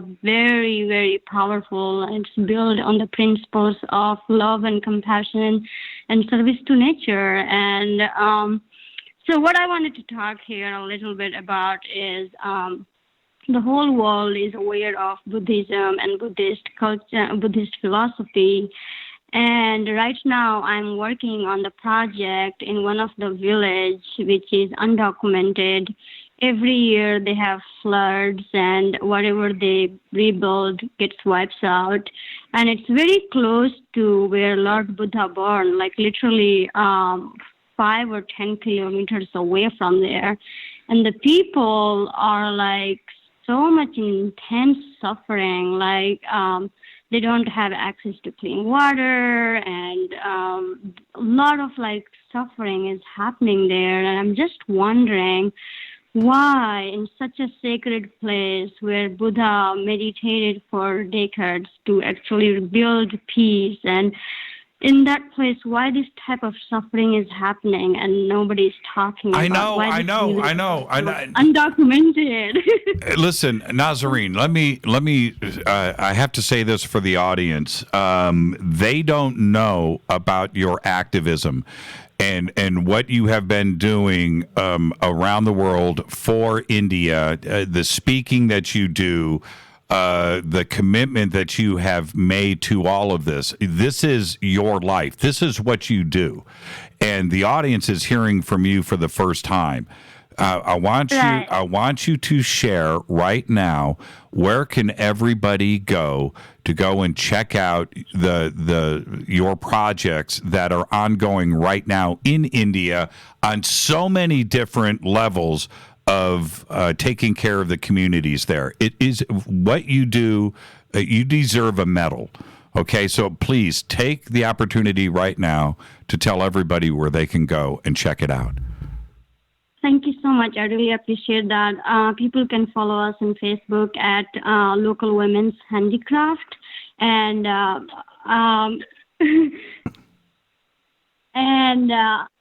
and people can also go to online website, which is www.lwhnepal.com. And that is where they can find all the projects that we are doing, and also a lot of the updates that I write about the the progress, the situations, what are the beauty are there. Like there's a lot of culture which is literally dying, and right now these cultures are looking up to the people who are already awake to make sure that we keep it safe and keep continuing that spirit is that available to the public. I mean, that ancient culture needs to be alive, And like in my village was very undocumented, completely out of the systems. But some of the culture was so deep, so powerful that actually can bring so much service to the humanity and to the nature. And those cultures are dying literally. So I write about some of those information so people can go online and check the blogs and stuff like that. And the other thing is, you make sure that these women that have suffered so greatly have jobs, right? That they can go and do things, that they can go and create, and they can express themselves on a global scale and have a future. It's absolutely incredible, your work, Nazarena. I'm not kidding about that. What was the website again? Say it a little slower. It's www.lwhnepal.com. LWX at Nepal.com? LWH. It's as in local women's handicraft. LWHNepal.com. LWHNepal.com. It'll be up here in Twitter in a second, and I'll retweet it out. But you guys are awesome. Man, what a treat, That's man. really cool. I just want to tell everybody one thing is people are so overwhelmed and they don't know how to support and how to help because the problem is really big. And the one thing they can do is just start asking questions that when they wake up in the morning, what do they eat? What do they wear? Which type of energy are they consuming? Are they wearing some things that they know where it comes from? Are they wearing somebody suffering or pain? So my activism is all around, what you act and what you do in daily life. It affects people like so many others. And in Nepal, like right now, 1.6 million child labor and only 0.1% women is in business. So women energy, the feminine energy is so oppressed. And especially women in America, like they have the access to technology, they have access to electricity and water and all those things. So how can they become responsible with all these resources, which is flooding into the America, to become a responsible way to consume and make sure that whatever they are wearing and using, they know where it comes from and which condition it's made? Because if they don't know, they are maybe contributing into the suffering unknowingly. And can you hear us there? Yeah, I can. I was just retweeting LWH Nepal out and getting it out there. But it's just amazing. And Nazarene, thank you so much. Roger, surprise call. Wow. Yeah. So there you go. I've got to head towards a break right here. And you guys enjoy the rest of your night. And Nazarene, will you make sure that Roger gets you on this show? I want you on for a full show. You got Thank it. you. Will do. And Roger, you can join us and translate. Okay. That's awesome. Have a good night, Jimmy. We'll talk to you later. You guys have a great night. Thank you so much. And thank you. Thank you, Nazarene. Wow. There you go. That's what I'm talking about. And I just tweeted it out. It's right there, local women's. And it's lwhnepal.com. I've got it up right there. I'll be right back. This is Fade to Black. Stay with me. Hi, everybody. This is Rob Halford, the Metal God, on JimmyChurchRadio.com. This is KGRA Digital Broadcasting Station, Salt Lake City, Utah, Van Buren, Arkansas.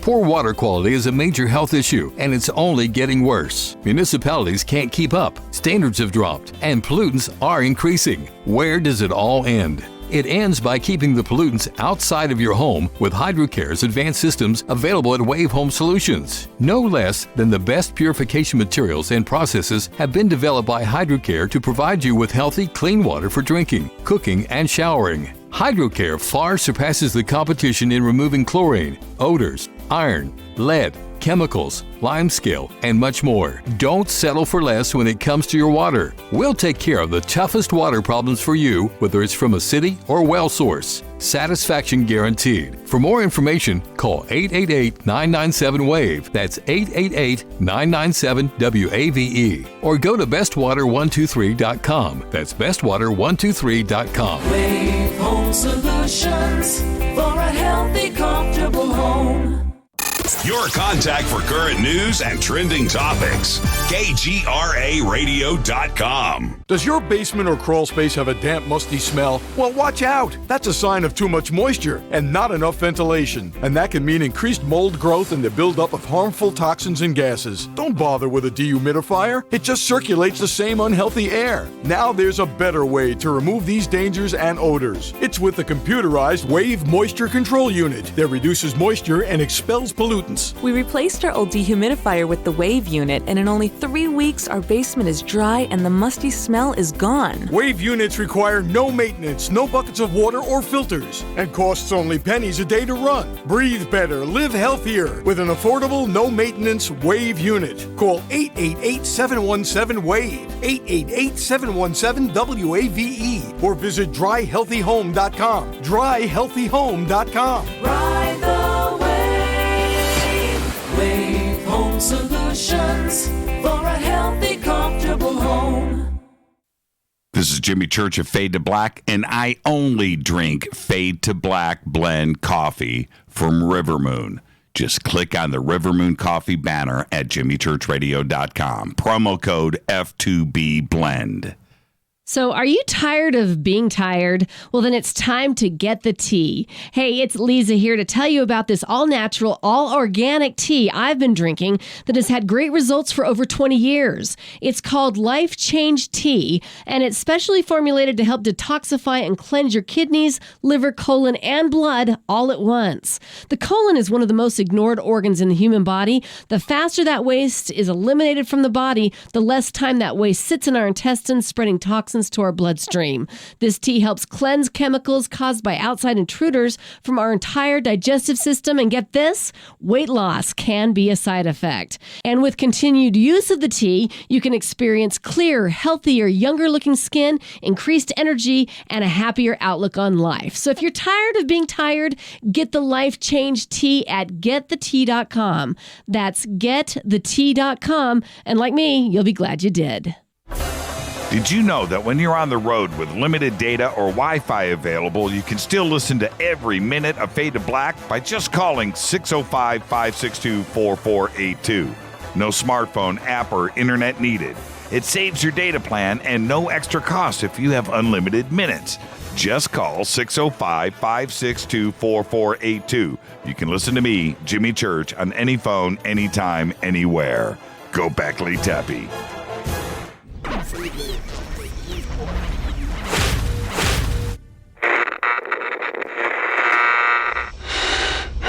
You want to know a secret? I love ponies. I really love ponies. I'm serious. I couldn't stay sane without ponies to brush. Why Fade to Black? Because you never got that pony, damn it. This is Fade to Black with Jimmy Church on the Game Changer Radio Network and KGRA, the Global Radio Alliance.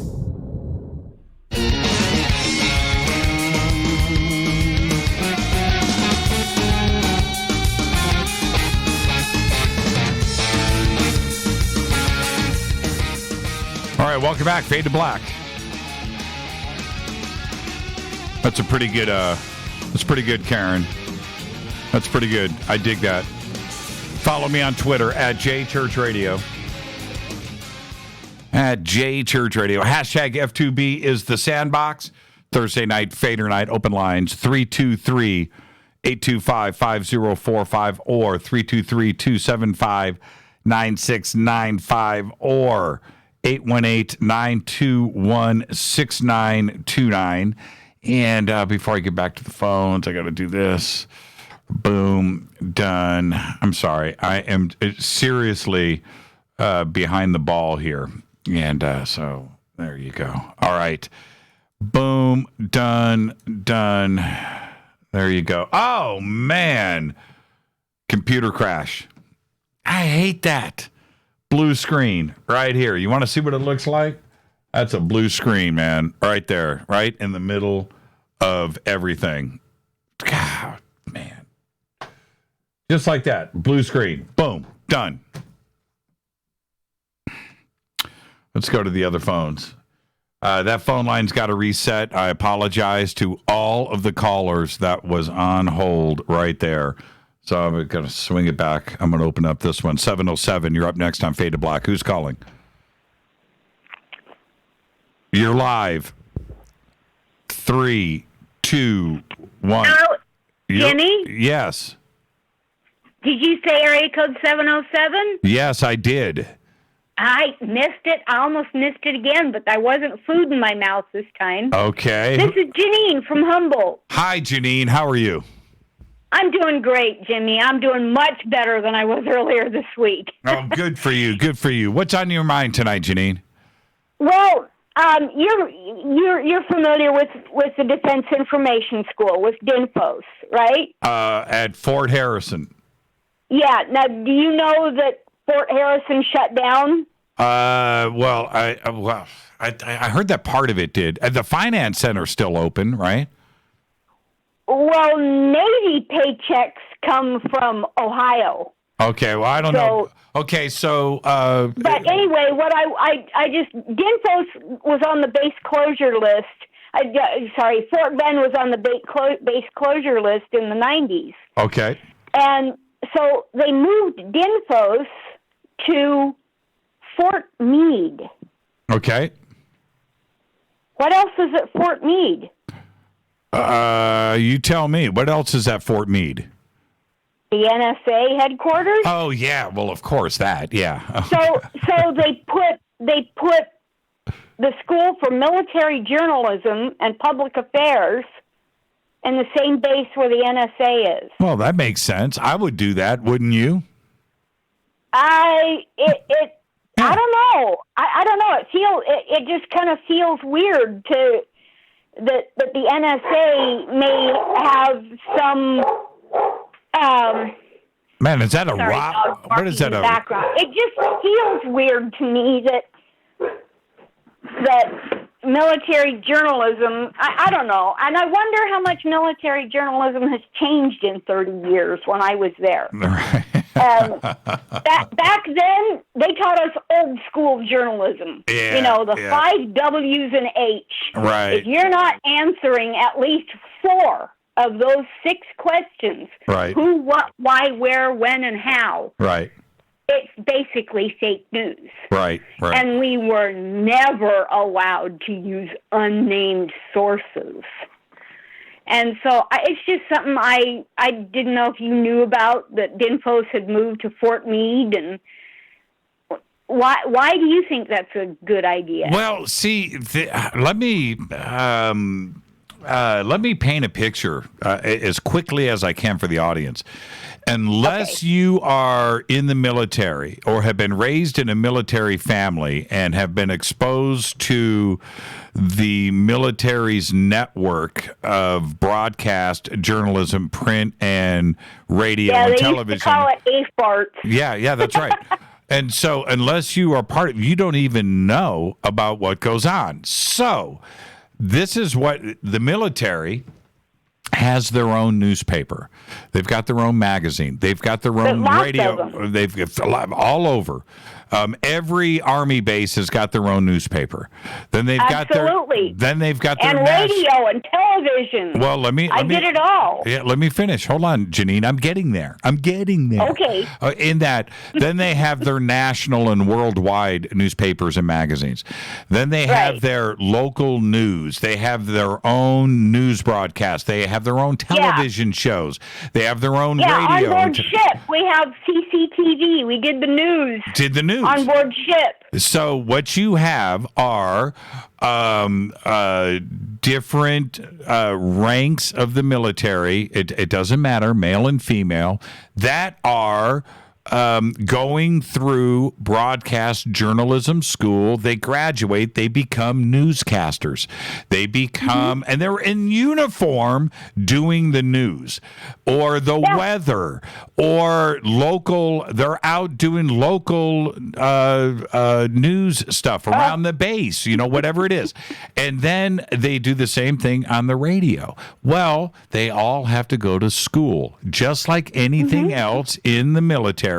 If you're going to be in infantry, you go to infantry school. If you're going to be a mechanic, you're going to go. If you're going to do radio, whatever it is, you're going to some technician. You go and get trained, and they do the same thing with broadcast talent. And if you want to get, you can go right now. I am sure you can go to military.gov, right, and look up .mil and look up broadcasting jobs in the military. They're all over the place, and yes, absolutely. And so that's what you did, Janine, and it's really, really cool. Now, they're also. Oh, Jenny, I got to tell you, I was a JO on board a ship that we were on a med cruise, and we got rerouted to 60 miles off the coast of Lebanon when Hezbollah killed Marine Colonel Higgins in '89. And we spent 32 days sitting 60 miles off the coast of Lebanon. If you don't think that was a little stressful... Yeah. Wow. That's nothing for a surface-to-air missile to hit a ship. And I was on a tender. In those days, women were only on tenders. They weren't on aircraft carriers yet. Right. But, man, it just... and so... If you're going to hit a ship, are you going to hit the battleships first, or are you going to hit the ship that fixes those ships? You're going to hit both, to be honest with you. But Janine. Probably. Yeah, Janine. So what was your MOS? What was your gig? Were you a journalist? I was a JO3. When I got out, I was a journalist, third-class petty officer. Wow, that is cool. So I was a JO3. So did they manipulate your mind? Did they tell you what to cover? No. You were able. No, they just told us how you do journalism, and that phrase that we had to say over and over. I can neither confirm nor deny the presence nor absence of nuclear weapons. Oh my! You had to repeat that so many times. They didn't want you to forget that. Right. But anyway, we were out there in the. I guess it was Eastern Mediterranean, and I had to go over to another ship and get a story over there. So in those days, that meant carrying the camera, the battery pack, there was like 3 or 4 different things. And the only way to get up onto that ship, the USS Virginia, was to climb up a Jacob's ladder up the outside of the ship, carrying all that equipment. Today, you can do it with your phone, Right. But that was quite the experience, and it's not a sea story. I really did that. And Janine, did you, with all of your time out there, did you ever see anything... in the skies or in the water, any UFOs or USOs? No, I didn't. I never doubted that they existed, but I didn't ever see anything. At night, you generally had to stay inside, especially way out there. Now, what did they tell you? What did they tell you in journalism school about the UFO situation? Were you allowed to cover it? Did you have if you? They never said. It was never brought up. Really? Why not? I don't know. Huh. It was never brought up. You never had a UFO story to cover? No. Nobody I'm came sorry. to nobody. No, I want to know. It's okay if it didn't happen. I didn't have any of those experiences. I'm sure that if I had spent more time out on deck at night, because you can go outside, you just have to go through certain doors so that the lights inside the ship don't show when you open the door. The door. Yeah. You had to go through certain ones so that you close one door and before you open the outside door so that the lights don't, so you can't be identified. Right.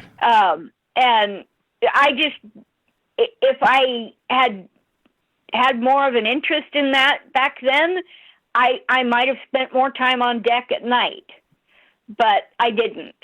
And so opportunity missed, I'm sure. Yeah, and back to your point, and Janine, thank you. It's always great to hear your voice. But I want to get back to your point, to take the journalism school for the Department of Defense and swing it over to Fort Meade, where the NSA is, and a bunch of other interagency secret stuff. Yeah. To control information and to make sure, especially these days, with the way that information is put out there, that makes perfect sense. They got to control the narrative. Yeah, they did, but I don't recall anything about what we could not cover. Yeah, that's great. I mean, I'm surprised about that. But it may be different now. I need to. I liked DINFOS's Facebook page, but I need to go. I want to kind of dig into that. How has military journalism changed in 30 years? Right. I'm just curious about that, And Janine, you could be a disinfo agent right now, and we wouldn't know. Oh, I hope not. Nah, but, stop. You're supposed to laugh. We got armfuls of vaccinations every month. I didn't. I mean, I quit asking what was this for? What's that for? What's it was just stand still and don't question it. I didn't call you out right now. You're putting all these chemicals in my body, and you don't want me to question it. Janine, you're the best. Thank you so much. When am I going to see you again? Well, I'm hoping to be at ESETI at Soltech next year, but I still need to write to Rita and ask her that question. Okay, well, we'll work that. That's a year away. What about Conscious Life Expo? I'm not going to be able to make it. I don't have the money that I had earlier this year. Okay, I get it. Well, yeah, I know. And I like the smaller conferences. Yeah, better. I like the smaller, more intimate conferences. I don't know. All right. Well, Janine, have a great, safe weekend, okay? Go enjoy yourself. Okay, you too, Jimmy, and hi, Rita. Thank you so much. Bye, Janine. Night. Janine, she's amazing. Twitter's lighting up right now. But, so she was an information officer. She was a journalist in the Navy. Went through the school. That's pretty incredible. Let's go to area code 303. You're up next on Fade to Black. Who's calling? Well, hello there, Jimmy. It's Linda from Fort Collins. Linda from Fort Collins. How you doing? I'm doing all right. Hanging in there. Had a very good week this week. I've gotten to the point where I can actually walk around now, so we're doing good. Yeah, right on. What's on your mind? Well, I told you in the last couple of times that I talked with you about my dad, and now I want to tell you a little bit about aliens. Okay. Okay, what do you got? Because we've had a lot of experience with aliens. My dad actually knew J-Rod, the one who came down in the Roswell crash. And he described him in great detail and what he liked and what he didn't like and that kind of thing. And when I told this to Jesse Marcel, he said, that's exactly right. That's exactly the kind of things that are not in the book that we know about. So in order to be around J-Rod, you had to have a very high ESP. And all my family, we've all had this very high ESP. So we have like this, ability to see things and et cetera. Well, when my kids were little, one day I was rubbing my son's head, and there was this wound on the back of his head. And I went, where did that come from? And he said, well, the little guys gave it to me. And I'm like, excuse me, run this by me again? And he goes, the little guys, the ones that come in and run around. And I had him draw a picture, and it was the Greys. And I was really freaked at that point. And he said, yeah, they're really interested in my brother. And I'm like, oh, crap, So anyway, I really got worried about that. And then I told the kids, don't worry about it. There's no such thing as aliens. We don't have a problem. And so they were like, okay. And then a little while later, I heard Whitley Schreiber on Johnny Carson talking about his new book, Communion. And Whitley Schreiber had the exact same experience as my son. He actually knew that the guys were doing this to him. And I went, oh, my word, this is for real, And then I talked to my ex-husband at the time, my husband at the time, and he said that he'd had experiences as a kid as well, where he was like floating out the window and that kind of thing. But it totally freaked me out. Well, before we run out of time here, I want to get back to J-Rod. I mean, when did you find out that your dad actually talked to J-Rod? He must have. You don't know? Oh, you don't know for sure. He never said it, but after talking with Jesse Marcel said that that's what J-Rod was about. J-Rod hated people. He absolutely hated human beings. And I don't blame him for that at all. Have you ever read the book, Interview with an Alien? No, I haven't. Yeah, you should go check that out. That book, I think there's even an audio book of it if you can go and get it. But anyway, that book, it is the story of a nurse who, by chance, ended up being the one that interviewed J-Rod, or the alien from Roswell, whatever name that you want to give him. Yeah. And her interview, day after day after day after day, how it started out, how she figured out a way to communicate, all with telepathy, of course. Wow. And how, and what is amazing about the interview is that it evolved. It was very simple in the beginning. It's long, too. This book is crazy, long, very detailed, and how this conversation evolves over time. And it's a really great book. And you know what? I think after the show tonight, I'm going to treat Rita to the audio book of Interview with an Alien, and that sounds fun. Yeah, you should go check it out, Linda. It's really, really good. And since you have this, direct, indirect contact back to J-Rod, it's a very interesting book to read, and I think the message is good too. Well, there's more, but I will save it for another day. Absolutely. And there's a lot to do with the aliens that I have found out, and about 99% of it is deep state. We know that it is. I can't wait to hear the rest of it. Thank you so much, Linda. Have a great weekend. All right. Bye-bye. Bye. That's that book. It's Interview. I think that's what it's called. Oh, man. And I go back with it a long ways when the story first broke.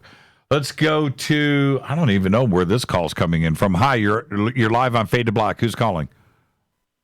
Hi, Jimmy. Hey, Micah. I was looking at this crazy phone number, and I was like, this could only be, but I didn't want to make the mistake. How you doing, man? I'm doing really good, thank you, Jimmy. Yeah, you're a rock star now. Yes, I sure will am.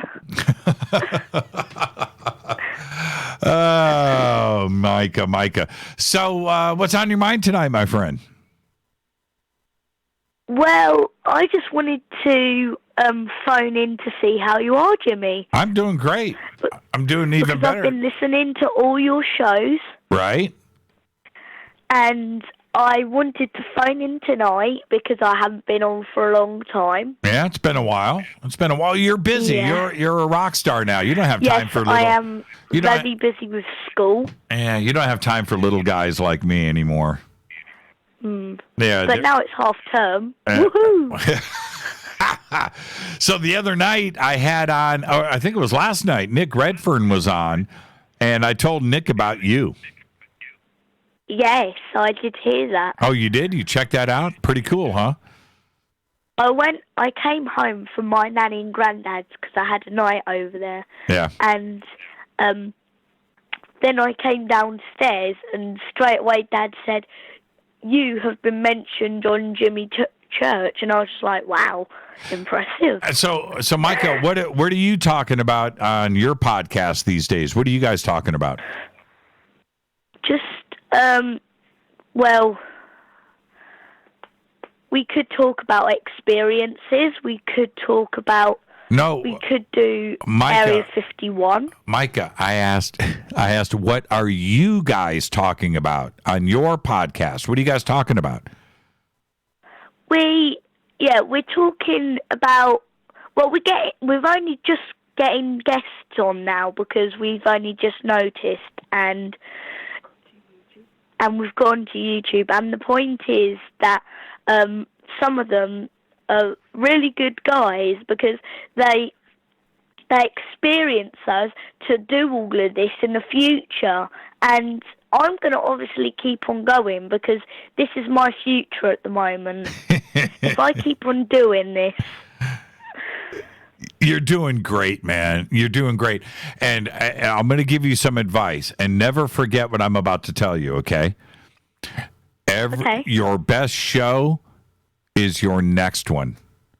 So forget about the one. Really? Yeah, forget about the one that you just did. Don't even listen to it. Don't even listen to it. Right. Everything that you do is a dress rehearsal for tomorrow. Like right now, right now, you're on with me, right? Be yourself. Yes. Just be yourself. Just be Micah. Don't worry about what people do or think or say. Just be yourself. And then the next show, be excited about that because you know that the next podcast that you are about to do is going to be your best one yet. And so look forward to tomorrow. And then you're going to get that one done. Forget about it. And then move on to the next one because the next one's going to be even better. And think about that. And as you grow up, man, you're going to look back and you're going to go, wow, this is great. So think about that, all right? And that's my little lesson for the day. Right. Okay, Jimmy. Don't forget. See, you already forgot it, Micah. You already forgot it. No, I have not forget it. I will not forget it, Jimmy. Don't you worry. How close are you to the water? Can you look out your window and see the ocean? No, not particularly. I'm only like a couple of miles from the beach. Right. And do you actually eat Dover sole?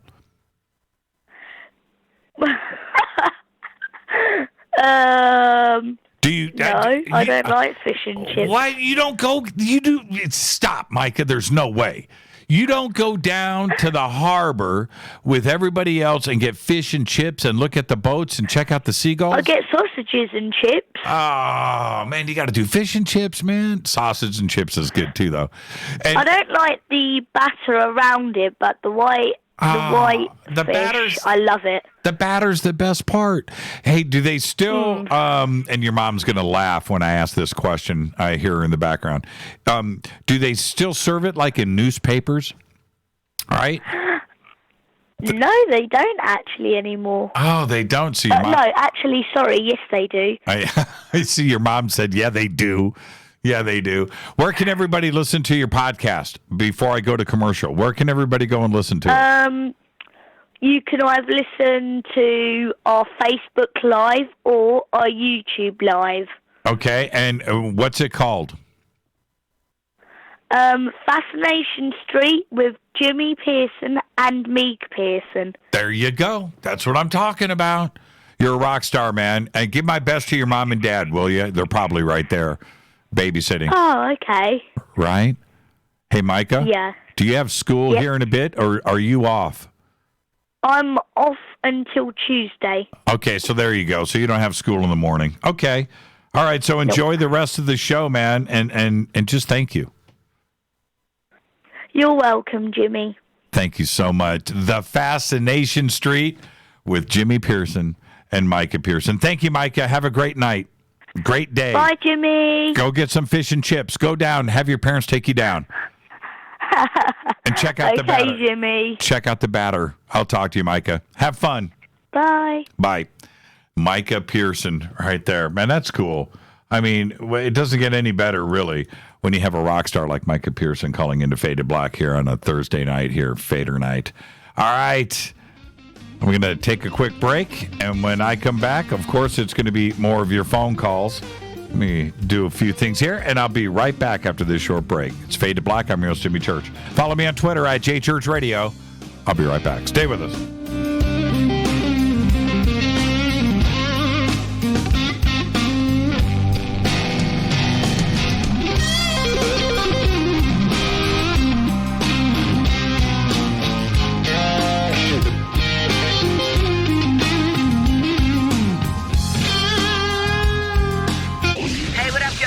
Vivica Fox here, and you are listening to my boy, Jimmy Church, on JimmyChurchRadio.com.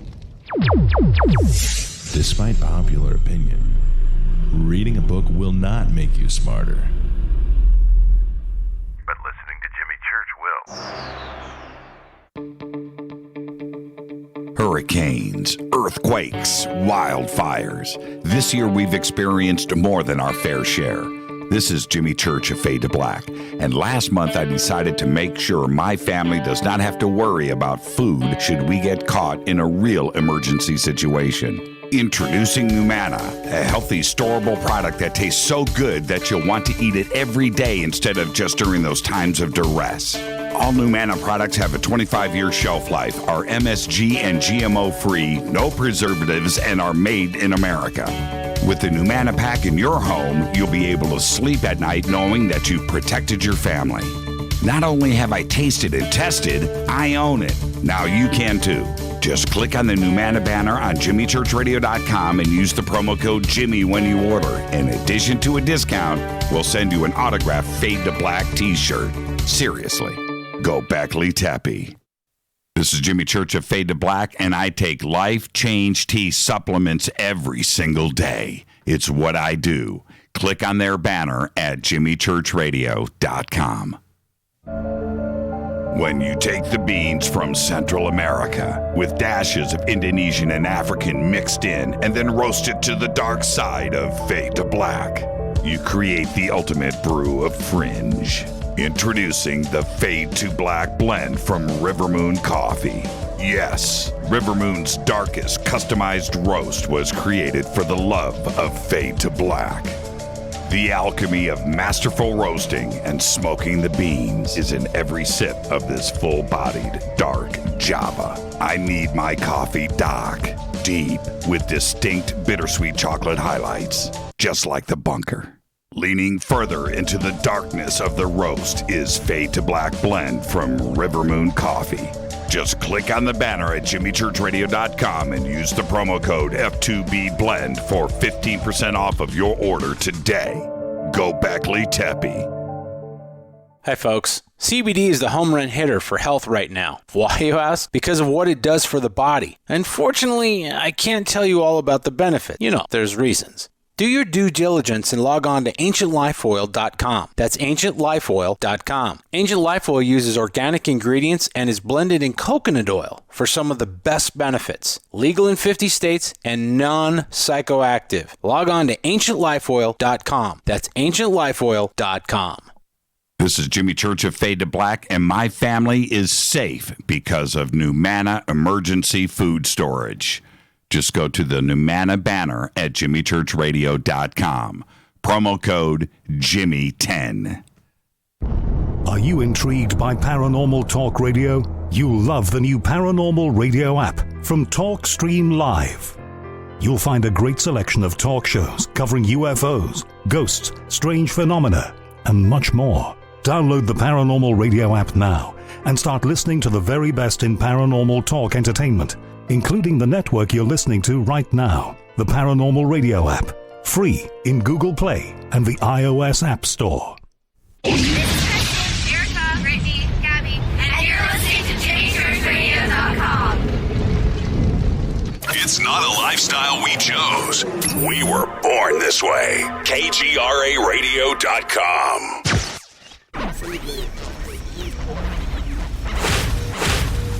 This is KJCR at JimmyChurchRadio.com.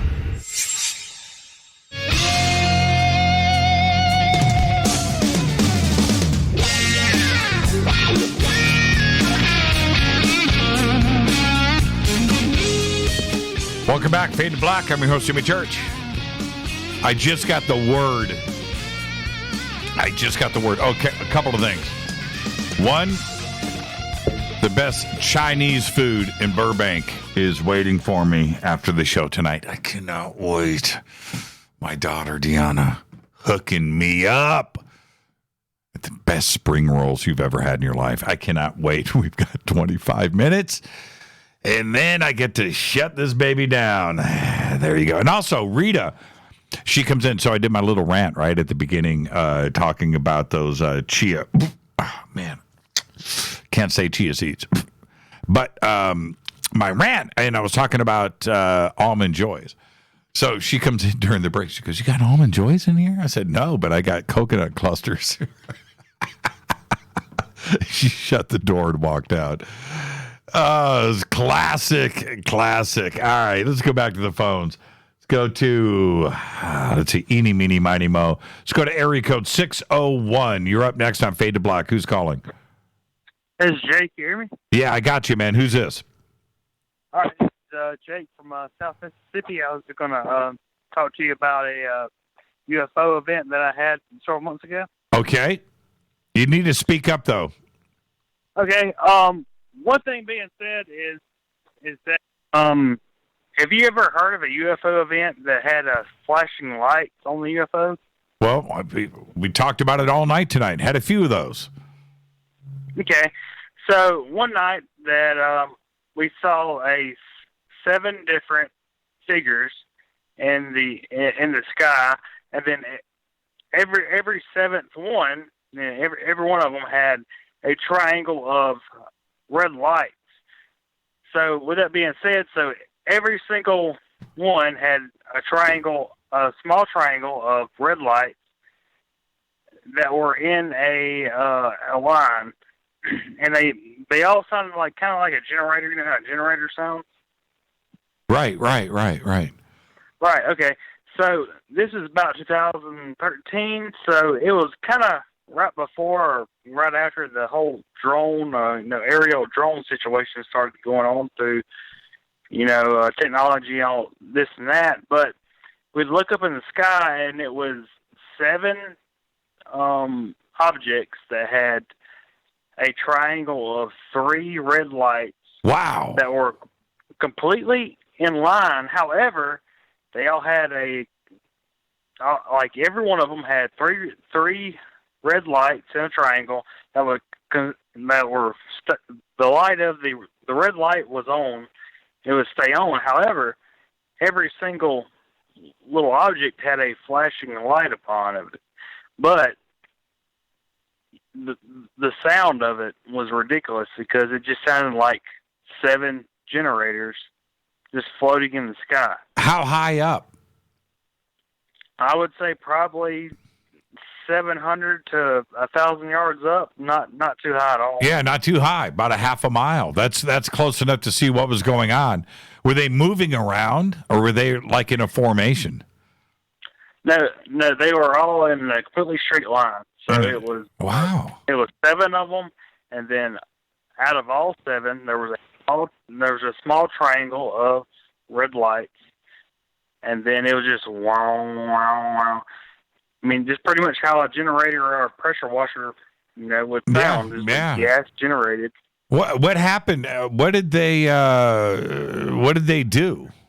It sounds like almost like maybe it could be our technology. What did you think? Do you think it was us with some crazy stuff, or do you think it was, possibly E.T.?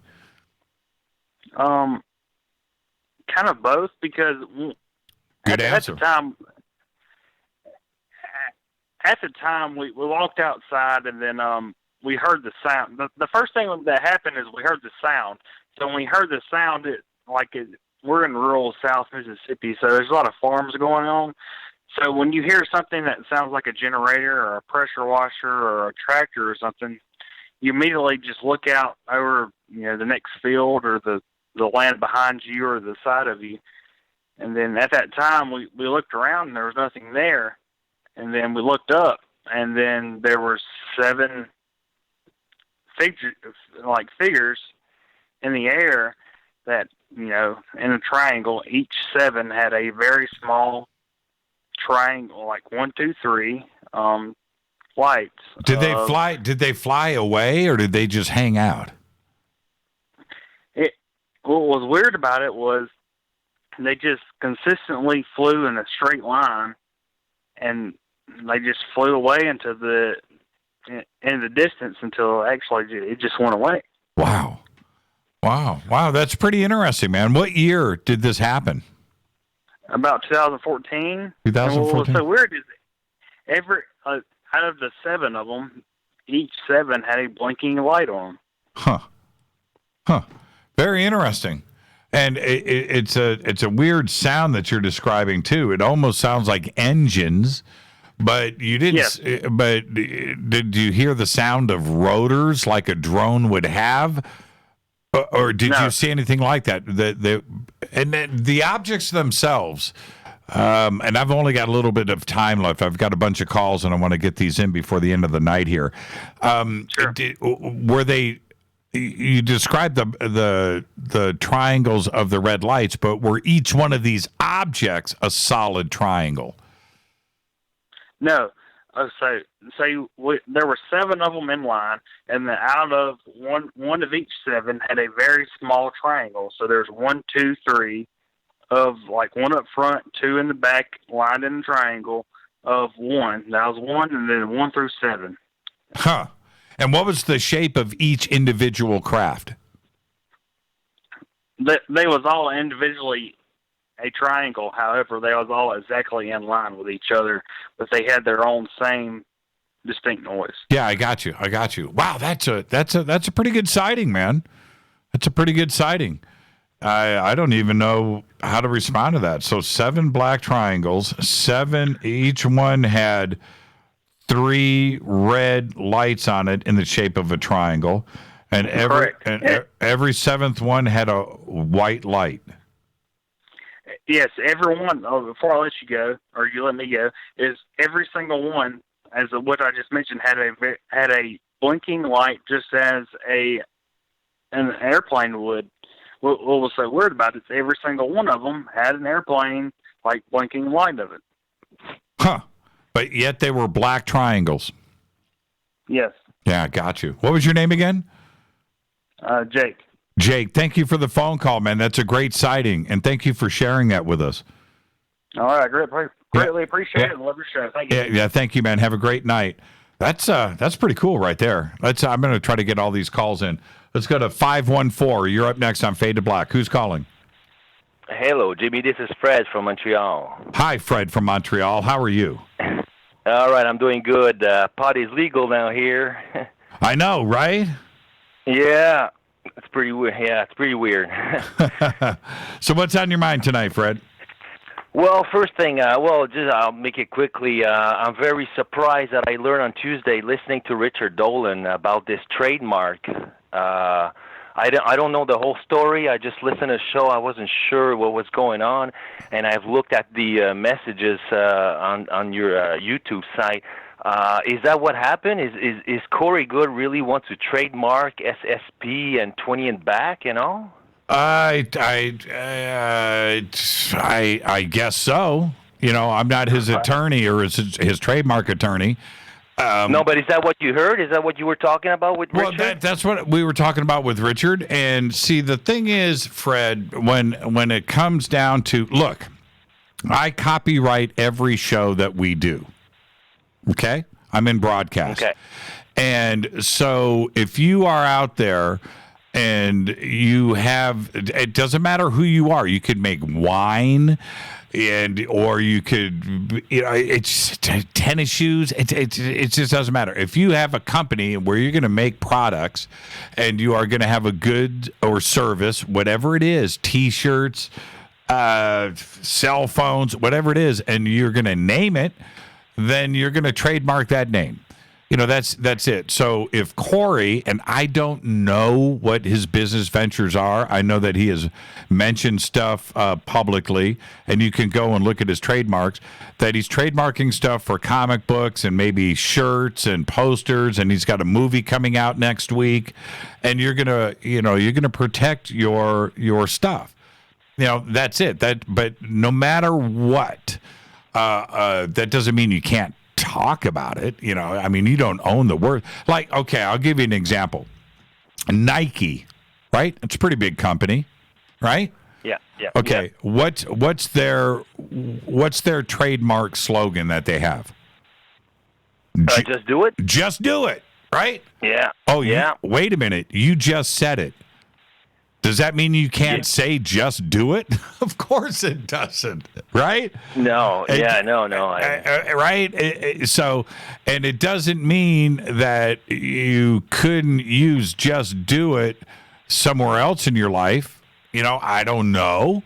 But that's what we're talking about here. Now, and that's it. So is Corey doing it? Are others doing it? I assume that they are. No, I don't know. You know, I don't know. Well, my point of view is, if I was one of these guys, I would do this to inform the public, to wake up the population to what's going on. I wouldn't be thinking about making money out of this. That wouldn't be my thought. You know, that wouldn't be my motivation. And for him to do that, it really raised a couple of red flags. You know, but somebody is not okay. All right. So Eric Von Daniken wrote a book called Chariots of the Gods. Sold 8 billion copies of it. Right. He's not allowed to make money. Well, you got a good point there. Yeah. Well, I mean, I don't understand. Richard Dolan has a publishing company, of which he publishes books. He's not allowed to publish books or any of his authors. Yeah, you got a good point. I mean, I don't know. I don't, I don't know. Ancient Aliens, the TV series, they're not allowed to make money on that and sell commercials.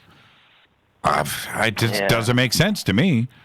You know, so what? He's missing money. He needs money, so he thought, well, I can make money out of this. Is that you think he was thinking? I don't even understand. I just find it weird. I just find it really weird. Why? Because when you do stuff like this, you don't go into these things to make money. You go into these things to inform the public. You want to wake up the population. Wait. I understand. Okay. Now, he's been putting out, Corey and others, there have been tens of thousands of books published on UFOs, magazines, TV shows, documentaries. Corey, as far as I know, is not the first one. And if you go and look at so many, you pick a name in ufology, you pick a name, right? Are you saying that they don't have the right to publish? They've all published books. You know, Richard Dolan right now, you mentioned Richard. Richard does a YouTube broadcast live a couple times a week. He's making money. He's not allowed to do a YouTube broadcast? No. It's not that. He can make money. Well, it's not that. It's just the to trademark it, SSB and 20 and back and all these terms that he wants to own, that he wants to take, that he wants to control. I find that weird. That is completely untrue. No, it is. What do you mean control? If my show is called Fade to Black, and I trademark Fade to Black, I'm controlling you. I'm controlling. No, but nobody can use it. Nobody can. Of course they can. I just proved it to you. I just said, just do it. It's trademarked by Nike. What they control? Just do it. No, they don't. No, it's probably me that have I probably don't understand the completely terms of a trademark or copyright. I just find if somebody out there says. And it doesn't matter. You could be talking about Facebook. You could be talking about Microsoft. You can talk about Corey Good and SSP or whatever. And these companies or these people or these individuals are going out and trademarking. That's their right. That doesn't mean you can't, that they own the word. If that was the case, there wouldn't be any words left in the English language. and you and I couldn't talk right now because we wouldn't be allowed to use any words. So that part of it, now what I have issues with, and we will find this out about Corey. Let me be very, very frank.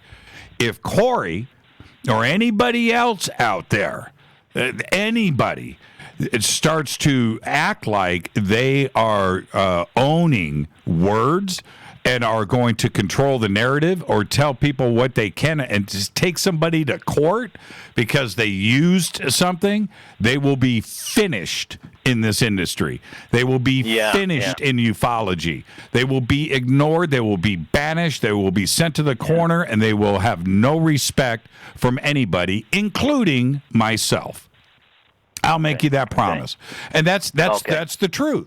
So you want to jump out of the zone and make that mistake, that's on you. So I don't think that's the case. Look, we know that, and somebody just published, of course it was Mark, the letter, the cease and desist letter that Corey sent out to Jason Rice. That right there is a mistake. In that you do not do that. You don't do it, and that was sent out a couple of hours before Jason Rice was on this show. Now, that sends a bad message to the community.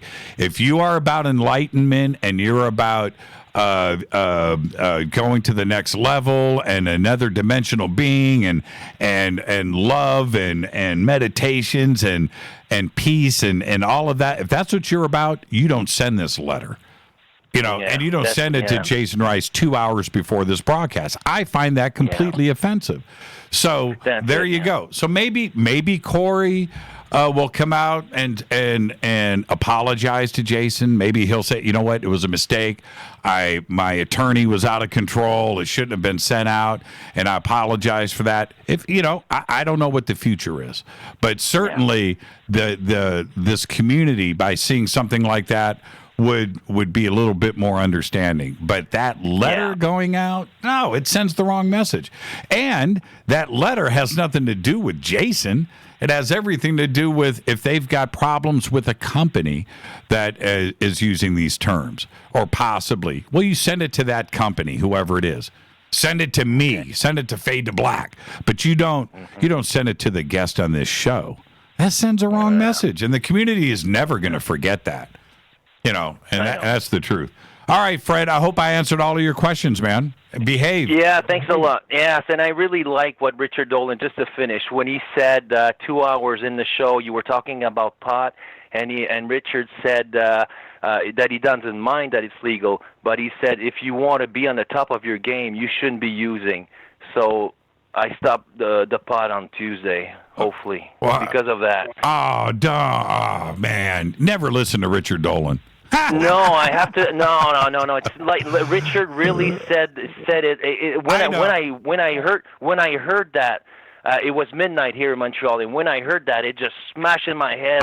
Look, it's time. I'm 48 years old. It's time for me to stop and be on the top of my game. And I think that was a message that Richard, that I heard, and it really resonates into me. Like, okay, this is enough. I've been smoking for 20 years, not every day, but it's enough. And I think Richard really said it clear. Like, you got to be on the top of your game. So I stopped the pot on Tuesday. So. All right. Well, I hope that Thanks, works. Richard. I like, and thank you, Jimmy. I love you. Great show. I just enjoy your show so much. Thank you so much, Fred. Enjoy the rest of your weekend, man. And I'm joking about Richard. He's the best. Thank you so much. He's the best. I'll talk to you. Okay, man. Bye-bye. Bye. All right, I got time for one more call. Let's go to, man, I got 1 minute, and I've got so many people on hold. I feel so bad. Let's go to area code 281. Last call, couple of minutes. Who's calling?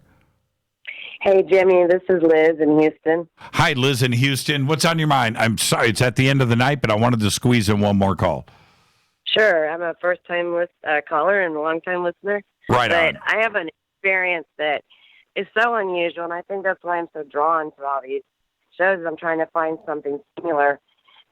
When my daughter was just a year old, it was back in 90, I was experiencing, I'd wake up and I felt like there were little tiny, like almost 8-inch tall alien beings and even an alien ship in my room.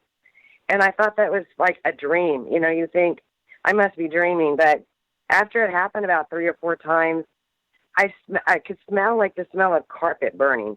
Really? And I felt around on the carpet, and I could feel like, you know how a plastic carpet feels when it's kind of been heated, like like a rougher texture.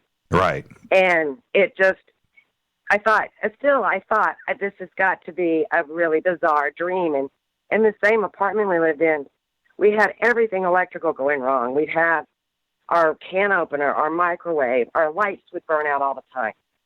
And one day I walked into the living room, and on the TV there was a talk show.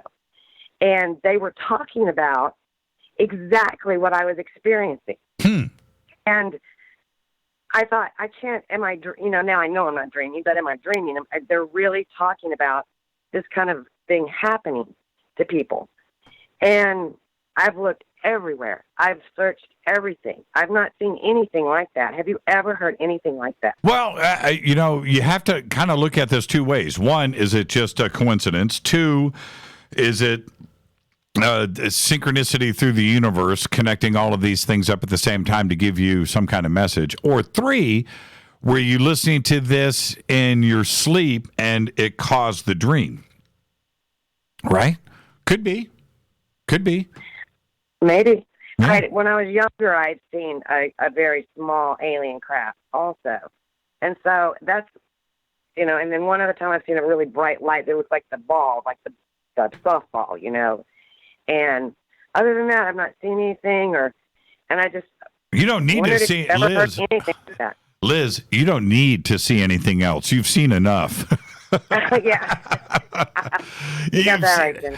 That's pretty cool, though. 8 inches tall. That's... very, very tall. Yeah. Wow. Like Gulliver's Travels. Yeah, almost like, I wonder if it's something like a child's dream. You know, like what you would see in an old UFO comic book or something from the late 60s. Something. There was a Twilight Zone. I've got to go. I've got 30 seconds. But there was a Twilight Zone, and where they went to another planet, and so the astronauts are walking around, and they look down, and they see this like patch of green, and they look, and it was actually a city, and the aliens were like a 1/4 inch tall, and they're down there. Well, anyway. And they're walking, they're killing, you've got to go see that Twilight Zone. Everything was like in miniature. And I do. I want to. Yeah, it's pretty cool. Liz, I got to go, man. I got to rock. I got to get out of here. Jimmy. Good night. Enjoy the rest of your weekend. You too. Bye-bye. Thank you. Man, what a bunch of great calls tonight on Fade to Black. Just amazing. And that's why I love Thursdays. Thursdays is the best. Getting together with all of you just makes my week right. And so now I'm going to get out of here. My daughter's bringing home some spring rolls and some amazing fried rice. Best in Burbank, so I'm going to go and do that. And, of course, probably enjoy some of those coconut vegan clusters. And I want everybody out there to have the most amazing, fun, fantastic, safe weekend. Go and do it. Cook it up. Fade to Black's executive producer is Rita Camarion. Oh, by the way, next week is Halloween. So we got all Halloween all week long. Don't forget, we got Shaw, the Loon Witch, next Wednesday night on Halloween. I cannot wait. We got ghost stories. We got everything next week. Fade to Black's executive producer is Rita Camarion. Show is produced by Hilton J. Palm, Renee, Dennis, and Bob. Announcers are Steve Harder, Gene Vitoa, Mark D. Kovar. Webmaster is Drew, the Geek. Music, Doug Aldrich. Intro, Spaceboy, spaceboymusic.com. Fade to Black is produced by KJCR for the Game Changer Network, and syndication is KGRA, The Planet. This broadcast owned and copyrighted 2018 by Fade to Black and the Game Changer Network. It cannot be rebroadcast, downloaded, copied, or used anywhere in the known universe without written permission from Fade to Black or the Game Changer Network. I'm your host, Jimmy Church. Follow me on Twitter at JChurchRadio. Until Monday, everybody be safe. Go Beckley Tepe.